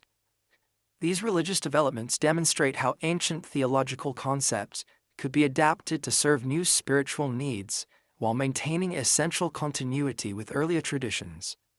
The influence of Zoroastrian religious concepts on late Mesopotamian religious development created additional synthetic possibilities that combined Anunnaki theology with Persian dualistic cosmology and eschatological expectations.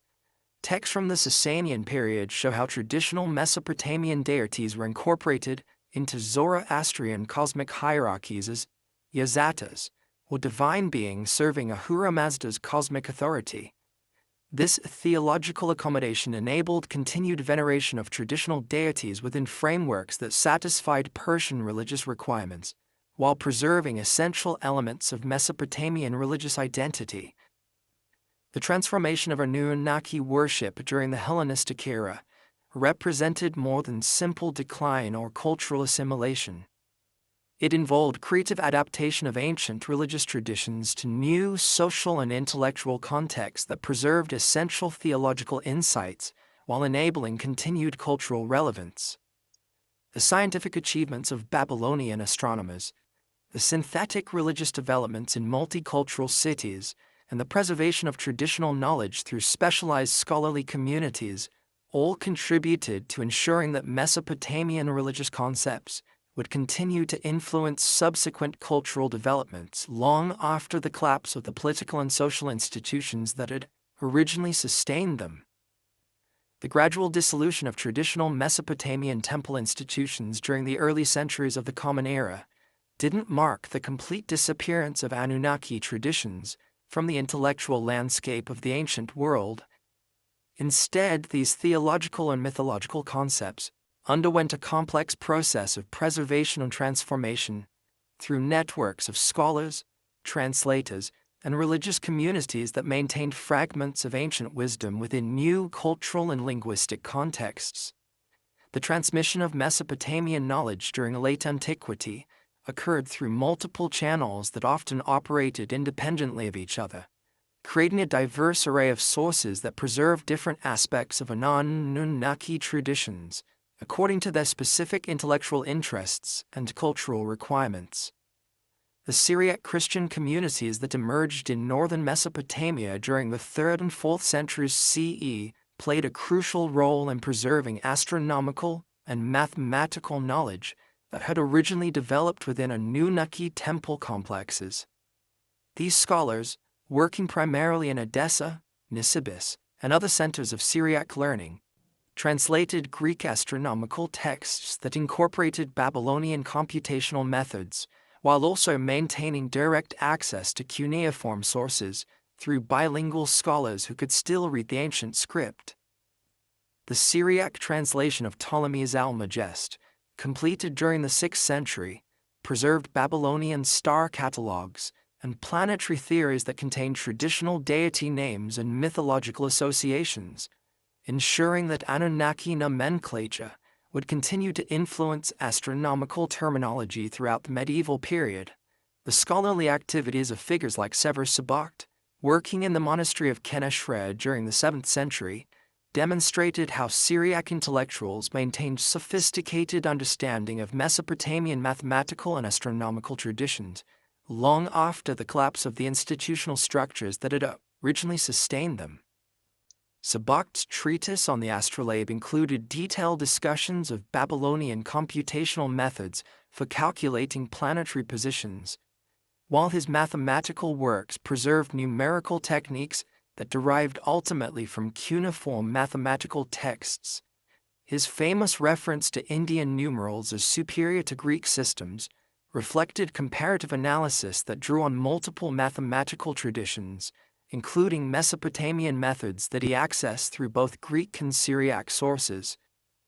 The Mandean religious communities of southern Mesopotamia preserved perhaps the most direct continuity with ancient Anunnaki traditions, through their maintenance of ritual practices and mythological narratives that showed clear relationships to earlier Mesopotamian religious literature. The Mandean creation account preserved in the Ginza Rabbah contains cosmological narratives that parallel Mesopotamian creation myths, including references to primordial waters, divine assemblies, and the creation of humanity for divine service. The text's description of the Uthra, divine beings who govern different aspects of the cosmos, reflects clear structural similarities to Anunnaki hierarchies, while adapting these concepts to serve Mandean theological requirements, emphasizing spiritual salvation and esoteric knowledge. Mandean ritual practices preserved technical terminology and procedural details that derived from ancient Mesopotamian temple liturgies, though adapted to serve different theological purposes. The Masikta ceremony, performed to ensure the spiritual ascent of deceased souls, involved ritual procedures that paralleled ancient Mesopotamian funerary practices, while incorporating elements that reflected later Gnostic influences. The priest's use of specific incantations and ritual gestures during these ceremonies preserved traditional techniques for divine communication that had originally developed within Anunnaki temple complexes, demonstrating remarkable continuity across more than a millennium of cultural and political transformation. The preservation of Mesopotamian astronomical knowledge within Islamic scholarly circles represented another crucial channel through which Anunnaki-related concepts reached medieval audiences. The translation movement that flourished in Baghdad during the 8th and 9th centuries CE brought together scholars from diverse cultural backgrounds who collaborated to render Greek, Persian, and Sanskrit scientific texts into Arabic, while also accessing indigenous Mesopotamian sources that had survived in various forms. The Banu Musa brothers, working under Abbasid patronage during the 9th century, produced translations of astronomical works that preserved Babylonian star names and constellation mythology, ensuring that traditional Anunnaki associations with celestial phenomena would continue to influence Islamic astronomical literature. The great astronomer al-Battani, working in northern Mesopotamia during the late 9th and early 10th centuries, exemplified the sophisticated synthesis of diverse astronomical traditions that characterized Islamic scientific culture. His Zij al-Sabi contained star catalogues that preserved Babylonian stellar nomenclature, alongside Greek constellation names and Arabic observational data, creating comprehensive reference works that maintained continuity with ancient traditions while advancing contemporary scientific knowledge. His computational methods for calculating planetary positions incorporated techniques that ultimately derived from Babylonian mathematical astronomy, though adapted and refined through centuries of scholarly development. The Iranian community at ancient Carrhae represented a remarkable example of direct religious continuity with ancient Mesopotamian traditions, maintaining temple worship and philosophical schools that preserved elements of traditional planetary theology well into the Islamic period. These scholars, who identified themselves as Sabians to gain recognition as a legitimate religious community under Islamic law, maintained sophisticated astronomical and mathematical knowledge that they claimed derived from ancient Mesopotamian wisdom traditions. Their temple complex housed libraries containing texts in multiple languages that preserved traditional knowledge about planetary influences and divine hierarchies, though adapted to conform with monotheistic requirements imposed by Islamic political authority. The influence of Iranian scholars on medieval Islamic intellectual culture extended far beyond their small religious community through their roles as translators, astronomers, and court advisors who brought ancient Mesopotamian knowledge into contact with contemporary scientific and philosophical developments.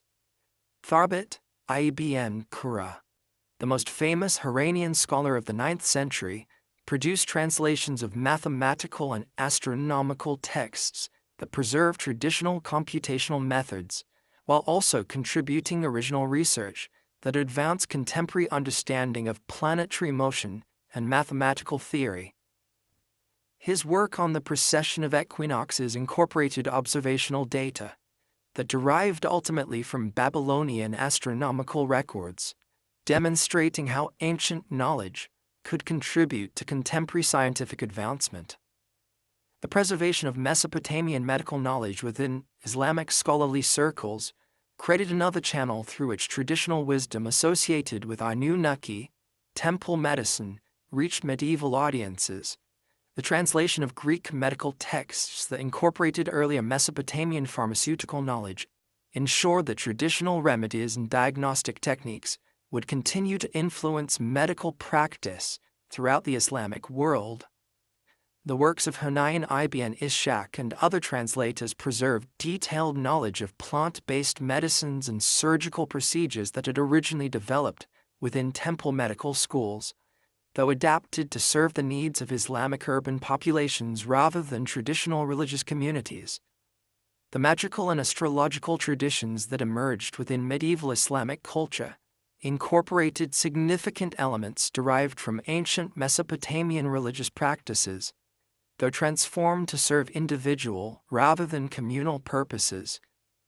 The Gayat al-Hakim, attributed to the Cordoban scholar Maslama al-Majriti, contained detailed instructions for invoking planetary spirits that showed clear relationships to traditional Anunnaki worship, including specific ritual procedures and incantations that preserved ancient terminology and symbolic associations. These magical texts treated traditional deities as powerful spiritual entities that could be contacted through appropriate ritual procedures, maintaining essential elements of ancient religious practice, while adapting them to serve private rather than public purposes. The influence of Mesopotamian astrological traditions on medieval Islamic and Christian cultures operated through multiple channels that preserved different aspects of traditional knowledge, according to the specific cultural requirements.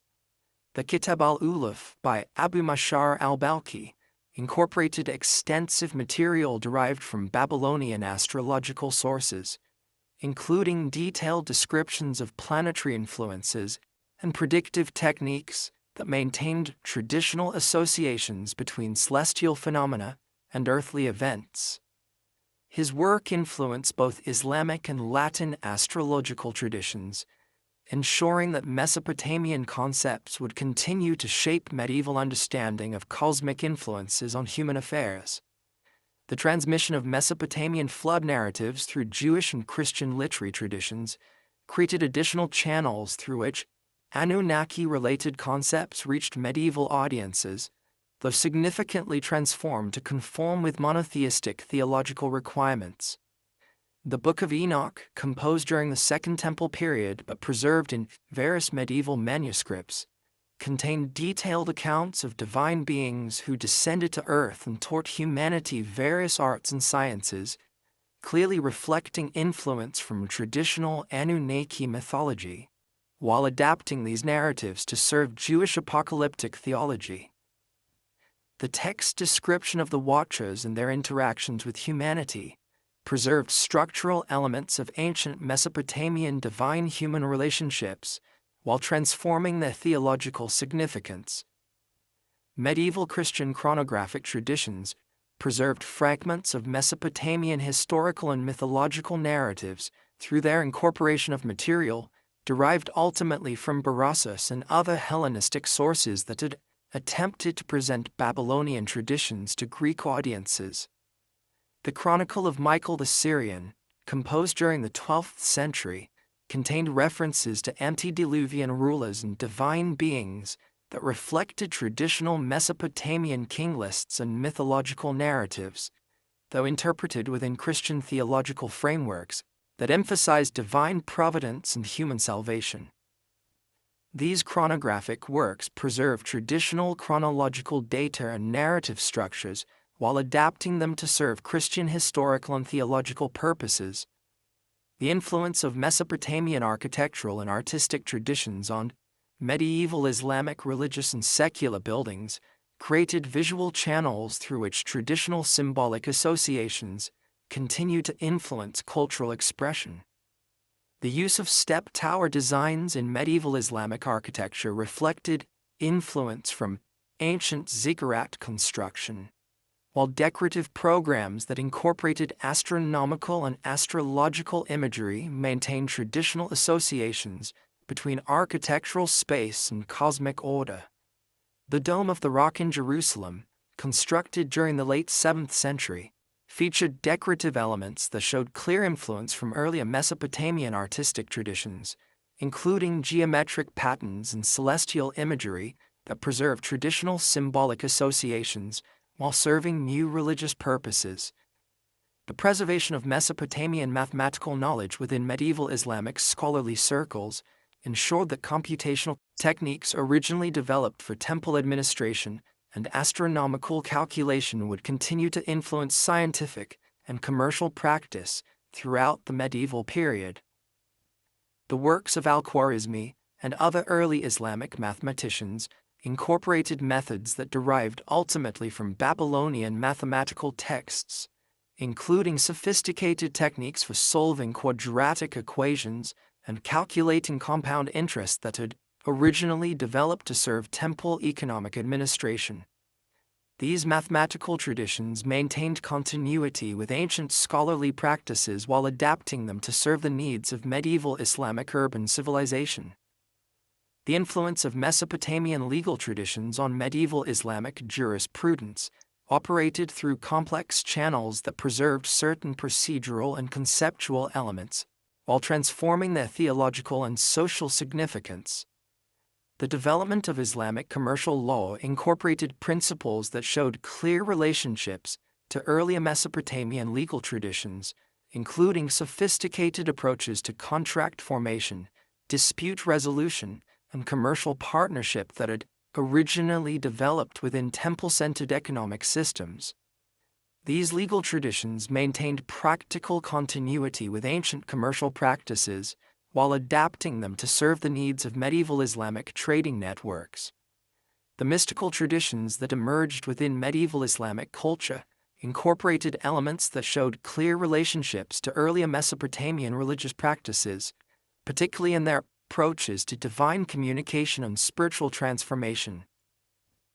The works of Sufi authors like Ibn Arabi contained cosmological speculations that reflected influence from traditional Mesopotamian theological concepts, including detailed descriptions of divine hierarchies and cosmic structure that preserved essential elements of ancient religious thought while adapting them to serve Islamic mystical purposes. These mystical traditions maintained continuity with ancient approaches to divine knowledge while transforming their practical and theological applications. The preservation of Mesopotamian agricultural and technical knowledge within medieval Islamic civilization ensured that practical wisdom originally developed within temple-centered economic systems would continue to influence rural and urban life throughout the medieval period. Agricultural manuals produced by Islamic scholars incorporated techniques for irrigation management, crop rotation, and livestock breeding that derived ultimately from Mesopotamian agricultural traditions, though adapted to serve different environmental and social conditions.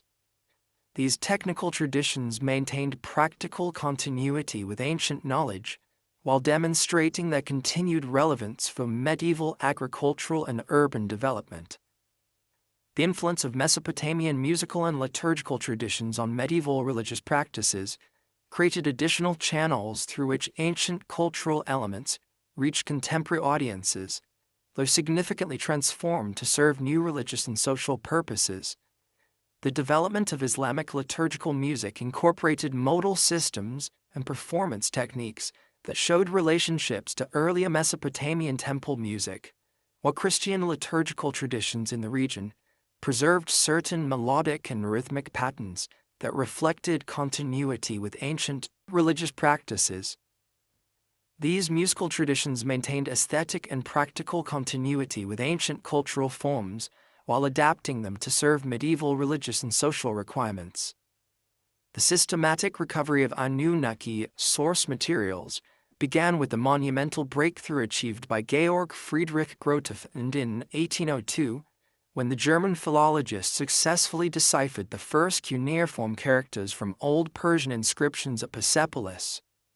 Working with copies of trilingual inscriptions that included Old Persian, Elamite, and Babylonian versions of the same royal proclamations, Grotefend applied comparative linguistic methods to identify recurring royal names and titles, establishing the foundation for all subsequent cuneiform studies.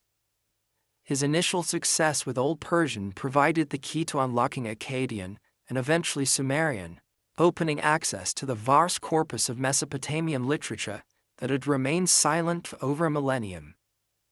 The decipherment process accelerated dramatically through the competitive efforts of Henry Rawlinson, who spent years suspended on ropes copying the massive trilingual inscription of Darius I, carved into the cliff face at Behistun in western Iran. Rawlinson's meticulous work during the 1840s provided scholars with extensive bilingual texts that enabled systematic comparison between known Old Persian words and their Akkadian equivalents. His publication of accurate copies of the Behistun inscription in 1851 gave European scholars the extensive parallel texts necessary for establishing grammatical rules and vocabulary lists that would make possible the reading of monolingual Akkadian and Sumerian texts. The British Museum's acquisition of Austin Henry Layard's discoveries from Nineveh transformed European understanding of ancient Mesopotamian civilization and provided the first substantial collection of cuneiform tablets containing mythological and religious texts.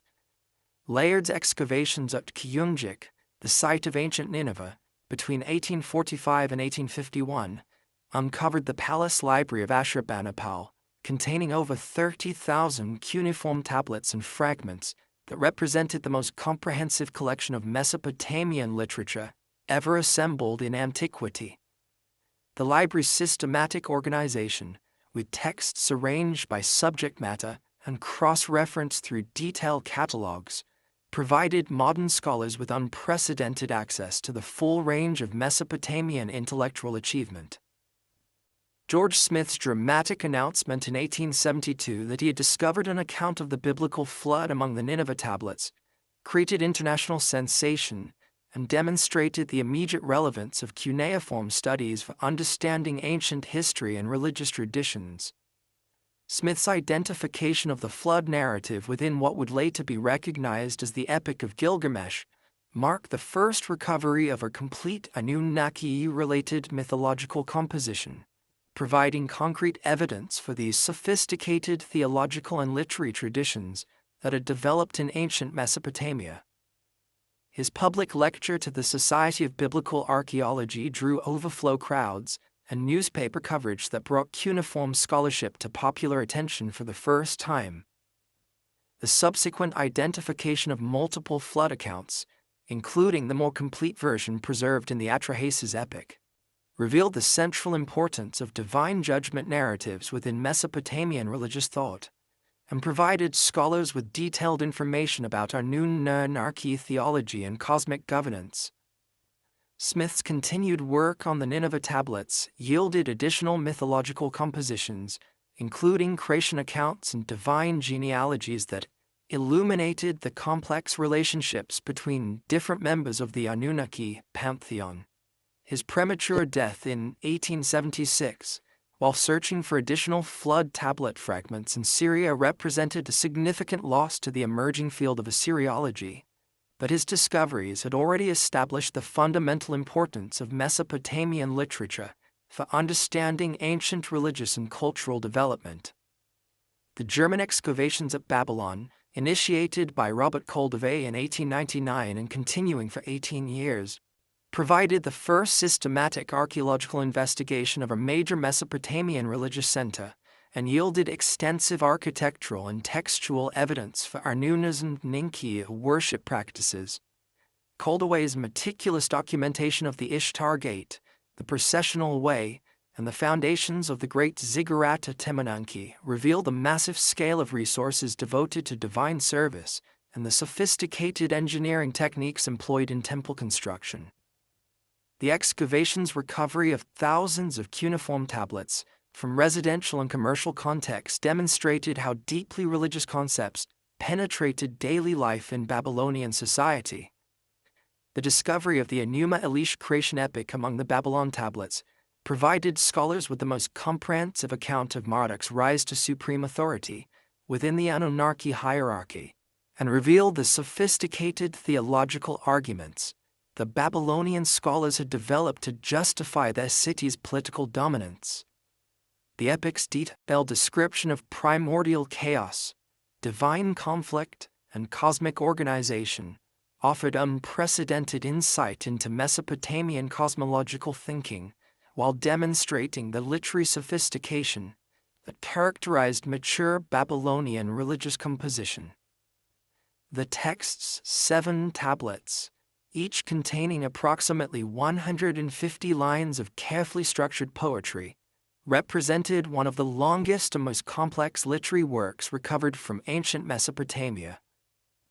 Leonard Woolley's excavations at Ur between 1922 and 1934 revolutionized understanding of early Mesopotamian civilization and provided dramatic evidence for the wealth and sophistication of Sumerian religious institutions. The discovery of the royal cemetery, with its elaborate burial goods and evidence for human sacrifice, accompanying royal interments, demonstrated the extraordinary resources that early Mesopotamian societies devoted to ensuring proper relationships between earthly rulers and divine authorities. The cemetery's most spectacular find, the burial of Queen Plupi with her full retinue of attendants, revealed the extent to which Sumerian concepts of divine kingship required elaborate ritual procedures that maintained cosmic order through royal death and resurrection. Woolley's identification of flood deposits at multiple levels within the Ur excavation provided archaeological evidence that supported the historical basis for Mesopotamian flood narratives, though the localized nature of these deposits indicated that the Great Flood reflected regional rather than global catastrophic events. The excavation's recovery of votive objects, cylinder seals, and architectural remains from the early dynastic period illuminated the development of Sumerian religious art and temple architecture, while cuneiform tablets from later periods documented the continued importance of Ur as a center for lunar worship and astronomical observation throughout Mesopotamian history. The joint expedition to Nippur, conducted by the University of Pennsylvania and other institutions beginning in 1888, provided the first systematic exploration of Mesopotamia's most important religious center and yielded the largest collection of Sumerian literary and religious texts ever discovered. The excavation of the Enlil temple complex revealed the architectural evolution of Mesopotamian religious construction over more than 3 millennia, while the recovery of over 50,000 cuneiform tablets and fragments from the temple archives provided unprecedented documentation of Sumerian religious practices, administrative procedures, and literary traditions. Samuel Noah Kramer's lifelong dedication to translating and interpreting the Nippur tablets revolutionized scholarly understanding of Sumerian civilization and established the fundamental importance of Sumerian religious thought for all subsequent Mesopotamian cultural development. Kramer's identification of numerous firsts in human civilization among the Sumerian texts, including the first literary compositions, the first historical records, and the first systematic theological speculation, demonstrated the foundational role that Sumerian culture had played in human intellectual development. His translation of Sumerian hymns, myths, and epic narratives reveal the sophisticated literary techniques and complex theological concepts that characterized mature Sumerian religious thought. Kramer's work on Sumerian creation myths, including the composition known as The Debate Between Grain and Sheep, illuminated the practical concerns that underlay Mesopotamian theological speculation and demonstrated how religious narratives serve to explain and justify the agricultural and pastoral activities that sustained urban civilization.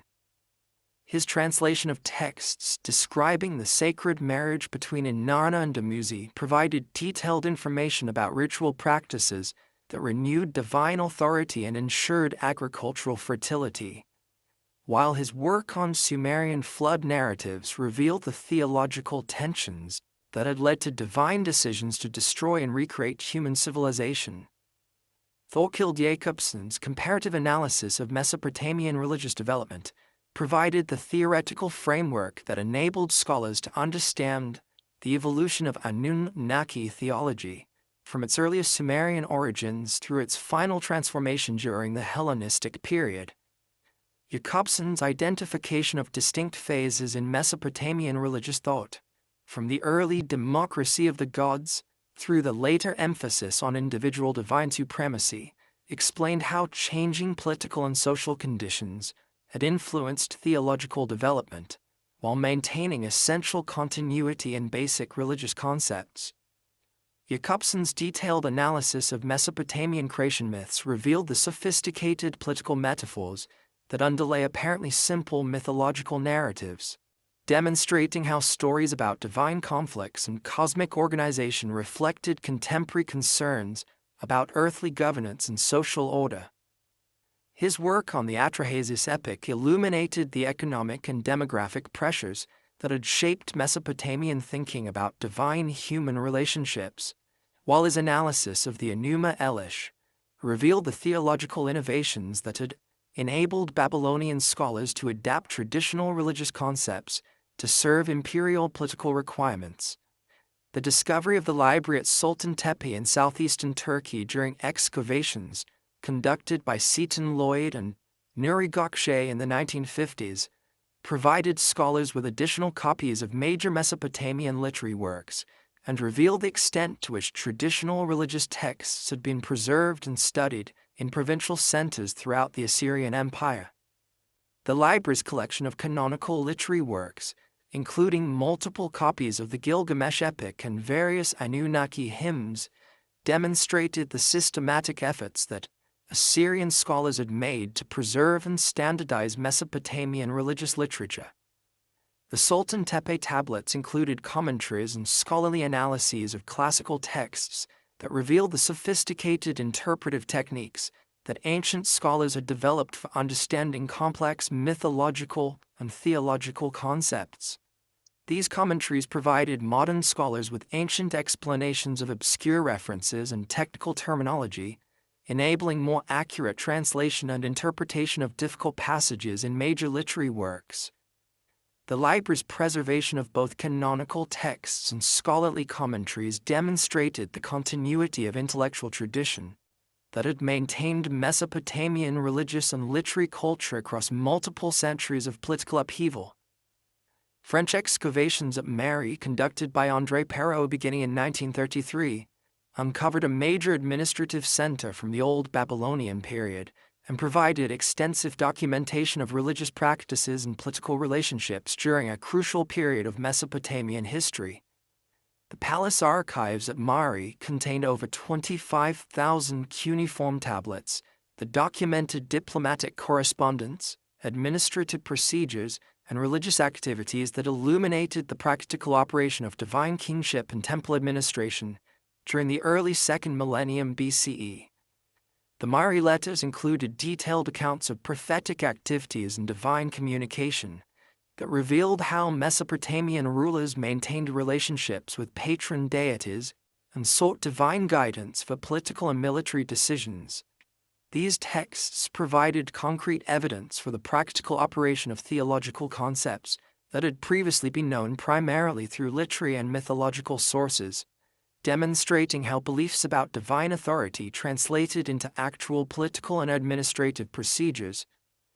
The recovery of Akkadian literary texts from various sites throughout Mesopotamia enabled scholars to trace the development of Anunnaki mythology through different periods and regions, revealing both continuity and innovation in a religious thought across more than 2 millennia. The identification of multiple versions of major compositions, including various recensions of the Gilgamesh epic and different traditions regarding creation and flood narratives, demonstrated the dynamic character of Mesopotamian religious literature and the ongoing efforts that ancient scholars had made to adapt traditional stories to contemporary concerns. Archaeological investigations at Eridu, conducted by Fuad Safar and Seton Lloyd during the 1940s and 1950s, provided crucial evidence for the earliest development of Mesopotamian religious architecture and confirmed the site's traditional identification as the first city established by the gods. The excavation revealed 17 successive temple levels, dating from the Ubaid period through the Neo-Babylonian era, documenting the continuous religious significance of the site over more than 4 millennia. The earliest temple levels showed sophisticated architectural planning that established design principles later adopted throughout Mesopotamia, while votive objects and architectural features demonstrated the early development of religious concepts that would later be elaborated in complex theological systems. The continuing discovery and publication of cuneiform texts from museum collections and new excavations has provided scholars with an ever-expanding corpus of primary sources for understanding Anunnaki theology and Mesopotamian religious practices.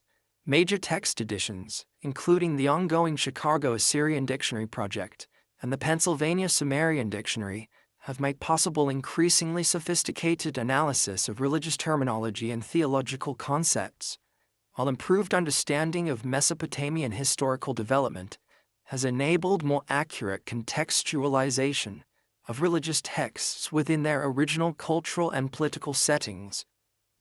Modern archaeological techniques, including satellite imagery, ground-penetrating radar, and systematic surface survey, have identified hundreds of previously unknown Mesopotamian sites and provided new opportunities for understanding the geographical distribution and regional variation of Anunnaki worship.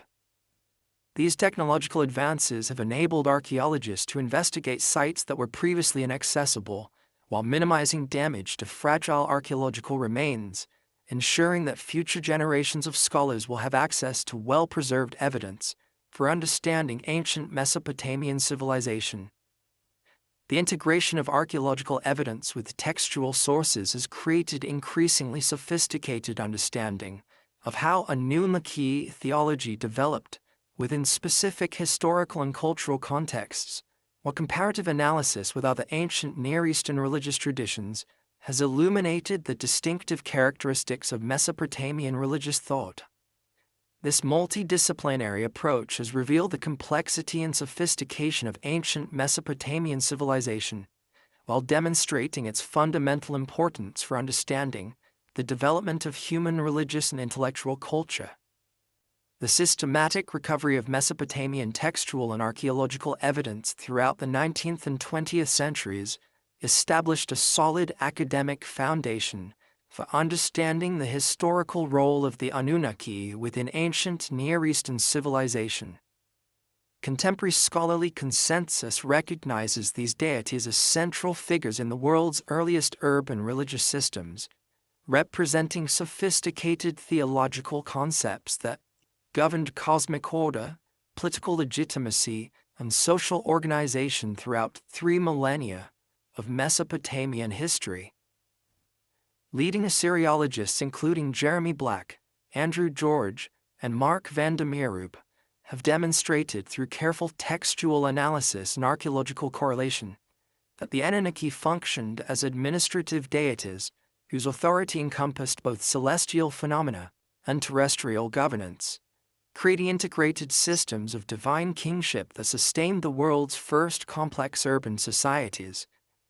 Modern academic interpretation emphasizes the Anunnaki's role as patron deities of specific city-states, with individual gods like Enlil at Nippur, Marduk at Babylon, and Inanna at Uruk, serving as divine rulers whose earthly temples functioned as comprehensive administrative centers, managing agricultural production, craft specialization, and long-distance trade networks.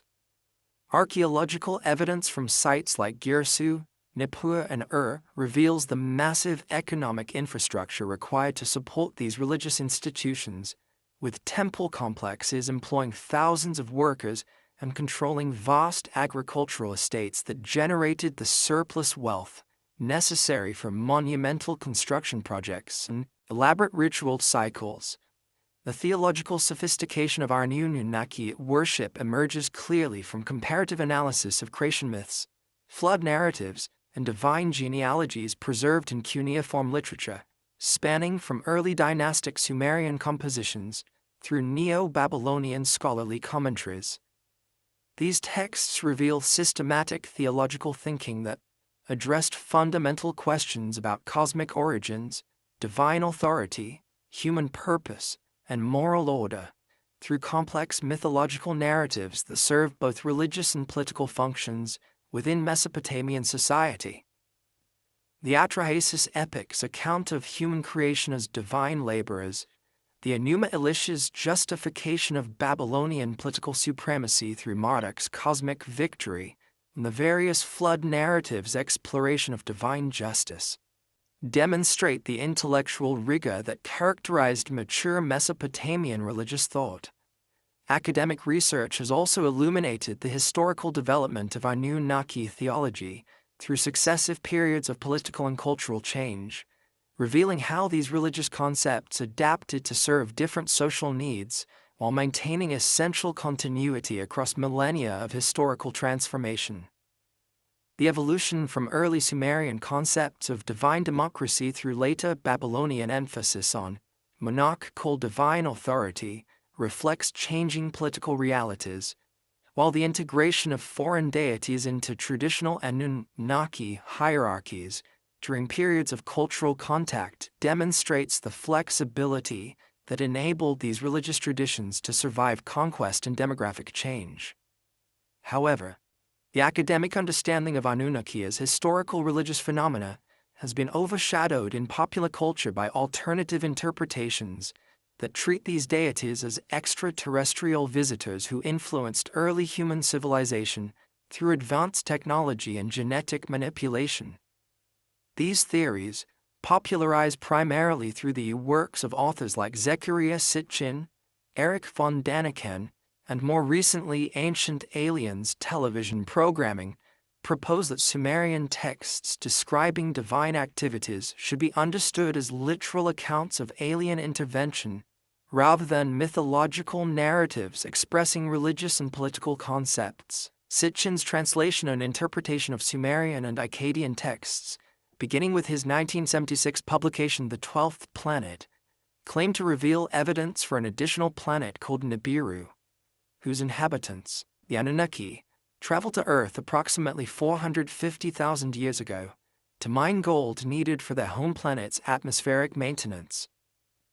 According to Sitchin's interpretation, these extraterrestrial beings genetically modified existing hominid species to create modern humans as a slave labor force, establishing the first human civilizations in Mesopotamia before departing Earth with promises to return during future planetary alignments. Sitchin's theories gained substantial popular following through their presentation in accessible language that promised to reveal hidden truths about human origins while explaining the rapid development of civilization in ancient Mesopotamia. His interpretation of cuneiform texts emphasized passages describing divine beings descending from heaven, teaching humans various technologies, and possessing powers that seem to exceed normal human capabilities. The author's background in economics and journalism, combined with his claimed expertise in ancient languages, lent apparent credibility to his interpretations among audiences lacking specialized knowledge of Mesopotamian studies. The ancient astronaut hypothesis expanded beyond Sitchin's specific interpretations through the work of authors like von Däniken, whose Chariots of the Gods proposed that various ancient monuments and artifacts worldwide provided evidence for extraterrestrial visitation. Von Daniken's approach emphasized visual evidence, including architectural achievements that seemed to exceed ancient technological capabilities, artistic representations that resembled modern aircraft or astronauts, and mythological narratives from multiple cultures describing divine beings with advanced powers and technologies. The popularity of these alternative theories reflects broader cultural fascination with extraterrestrial life and dissatisfaction with conventional academic explanations for the rapid development of human civilization during the Neolithic Revolution. The ancient astronaut hypothesis offers seemingly simple solutions to complex historical questions, while appealing to contemporary scientific concepts about space travel and genetic engineering that make alien intervention appear plausible within modern technological frameworks.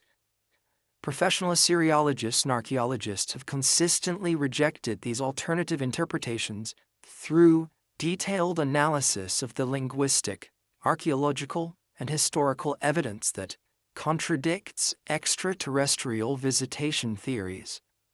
Michael Heiser's comprehensive critique of Sitchin's translations in The Unseen Realm demonstrates numerous errors in cuneiform reading and interpretation that undermine the foundation for ancient astronaut claims, while Irving Finkel's analysis of Mesopotamian flood narratives in the Ark before Noah reveals the complex literary and theological development that produced these compositions over centuries of cultural evolution.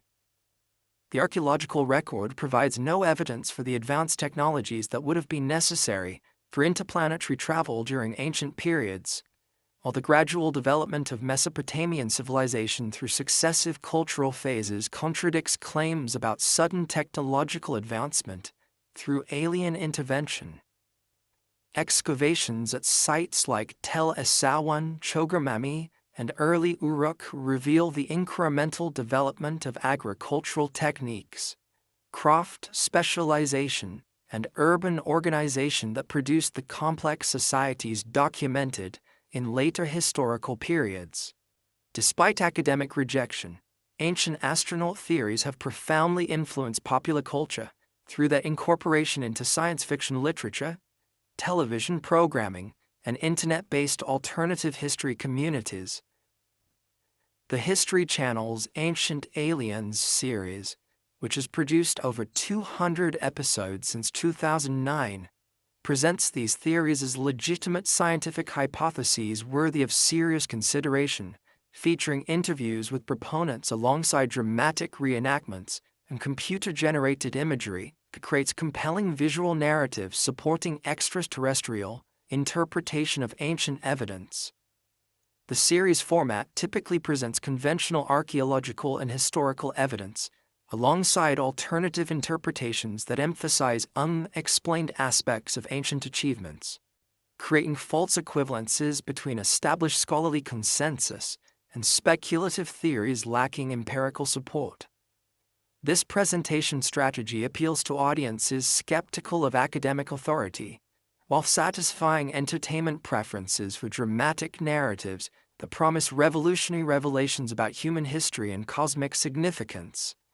The influence of Anunnaki concepts on contemporary literature and speculative fiction extends far beyond ancient astronaut theories through their incorporation into fantasy and science fiction narratives that draw inspiration from Mesopotamian mythology while adapting these concepts to serve modern storytelling purposes. Authors like Neil Gaiman in American Gods and Kim Stanley Robinson in The Years of Rice and Salt have incorporated Mesopotamian deities into complex narratives exploring themes of cultural change, religious evolution, and human adaptation to technological advancement. The video game industry has particularly embraced Mesopotamian mythological concepts through games like Assassin's Creed and Civilization that allow players to interact with historical civilizations while incorporating fantastical elements derived from ancient religious traditions. These interactive media create immersive experiences that introduce players to Mesopotamian cultural concepts, while transforming them into entertainment content that may bear little resemblance to their original historical contexts.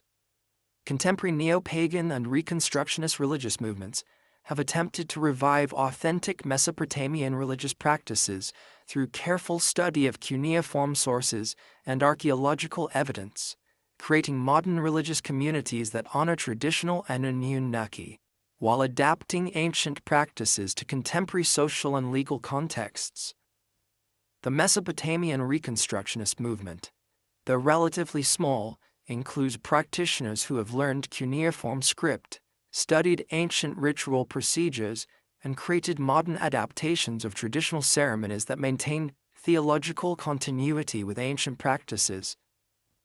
These contemporary practitioners face significant challenges in reconstructing authentic ancient religious practices from incomplete textual and archaeological sources, while also adapting traditions developed for ancient urban temple communities to serve the needs of modern individuals and small groups. The absence of continuous traditional transmission requires modern practitioners to rely on scholarly interpretations of ancient sources, creating religious practices that may differ substantially from their ancient predecessors despite sincere attempts at historical accuracy. The Sumerian Mesopotamian Orthodox Temple movement, established by practitioners seeking to create authentic reconstructions of ancient religious traditions, has developed ritual practices based on careful study of cuneiform liturgical texts and archaeological evidence for temple procedures. These groups typically emphasize historical accuracy over contemporary spiritual needs, creating religious practices that prioritize authenticity to ancient sources, even when this creates practical difficulties for modern practitioners. Other contemporary groups have adopted more flexible approaches that honor Mesopotamian deities while incorporating modern spiritual concepts and practices that address contemporary religious needs. These syncretic movements may combine Anunnaki worship with elements from other ancient traditions, modern witchcraft practices, or New Age spirituality, creating religious systems that draw inspiration from Mesopotamian sources while serving the spiritual needs of modern practitioners. The academic study of these contemporary religious movements has revealed the complex relationship between historical scholarship and modern spiritual practice, with Reconstructionist groups serving as both consumers and critics of academic research on ancient Mesopotamian religion. These practitioners often possess sophisticated knowledge of cuneiform sources and archaeological evidence that enables them to engage critically with scholarly interpretations while developing their own understanding of ancient religious concepts and practices. The influence of Anunnaki concepts on contemporary culture extends beyond explicit religious or alternative history movements through their incorporation into broader cultural narratives about human origins, technological development, and cosmic significance. The themes of divine creation, technological advancement, and moral judgment that characterize Mesopotamian mythology continue to resonate with modern audiences through their appearance in science fiction, fantasy literature, and popular philosophy that addresses fundamental questions about human nature and destiny. The digital age has created new opportunities for preserving and disseminating knowledge about Anunnaki traditions through online databases, digital archives, and interactive educational resources that make cuneiform texts and archaeological evidence accessible to global audiences. Projects like the Cuneiform Digital Library Initiative and the Open Richly Annotated Cuneiform Corpus provide scholars and interested individuals with access to thousands of primary sources that were previously available only to specialists with access to major research libraries. These digital resources have democratized access to Mesopotamian source materials, while also creating new challenges for distinguishing between accurate scholarly information and alternative interpretations that may lack empirical support. The Internet's capacity for rapid information dissemination has enabled both academic research and pseudo-scientific theories to reach global audiences simultaneously, requiring users to develop critical evaluation skills, for assessing the reliability of different sources and interpretations. The contemporary legacy of Anunnaki traditions thus encompasses multiple parallel streams of interpretation and application that serve different cultural functions within modern society. Academic scholarship continues to refine understanding of these deities' historical roles within ancient Mesopotamian civilization, while alternative theories provide entertainment and speculative frameworks for understanding human origins. Religious reconstructionist movements attempt to revive authentic ancient practices, while popular culture adapts Mesopotamian concepts to serve contemporary storytelling and spiritual needs. The enduring appeal of Anunnaki concepts across these diverse contemporary applications demonstrates the fundamental importance of the questions that these ancient traditions addressed regarding cosmic order, divine authority, human purpose, and moral responsibility. Whether approached as historical phenomena worthy of scholarly investigation, extraterrestrial visitors offering solutions to cosmic mysteries, or divine beings deserving contemporary worship, the Anunnaki continue to provide frameworks for understanding humanity's place within larger cosmic and historical contexts.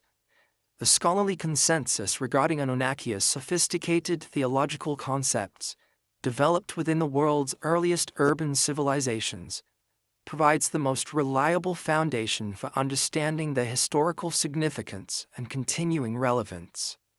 These deities represented humanity's first systematic attempts to understand cosmic order, political authority, and moral responsibility through complex mythological narratives that integrated religious, political, and practical concerns within comprehensive worldviews that sustained urban civilization for over 3 millennia. The preservation of Anunnaki traditions through cuneiform literature and archaeological remains ensures that these ancient concepts will continue to influence human understanding of religious, political, and cultural development regardless of how contemporary interpreters choose to understand their ultimate significance. The careful work of scholars who have recovered, translated, and interpreted these sources provides future generations with access to humanity's earliest systematic theological and philosophical thinking, demonstrating both the continuity and creativity that have characterized human intellectual development throughout recorded history. The Anunnaki's journey from active deities governing ancient Mesopotamian city-states to subjects of contemporary academic study, popular speculation, and religious revival illustrates the complex processes through which ancient cultural traditions adapt to serve new social and intellectual needs, while maintaining essential continuity with their historical origins. Their continuing presence in modern discourse, whether through scholarly analysis, alternative theories, or contemporary religious practice, testifies to the enduring power of the fundamental questions about human existence, cosmic order, and divine authority that these ancient traditions first systematically addressed over 5,000 years ago.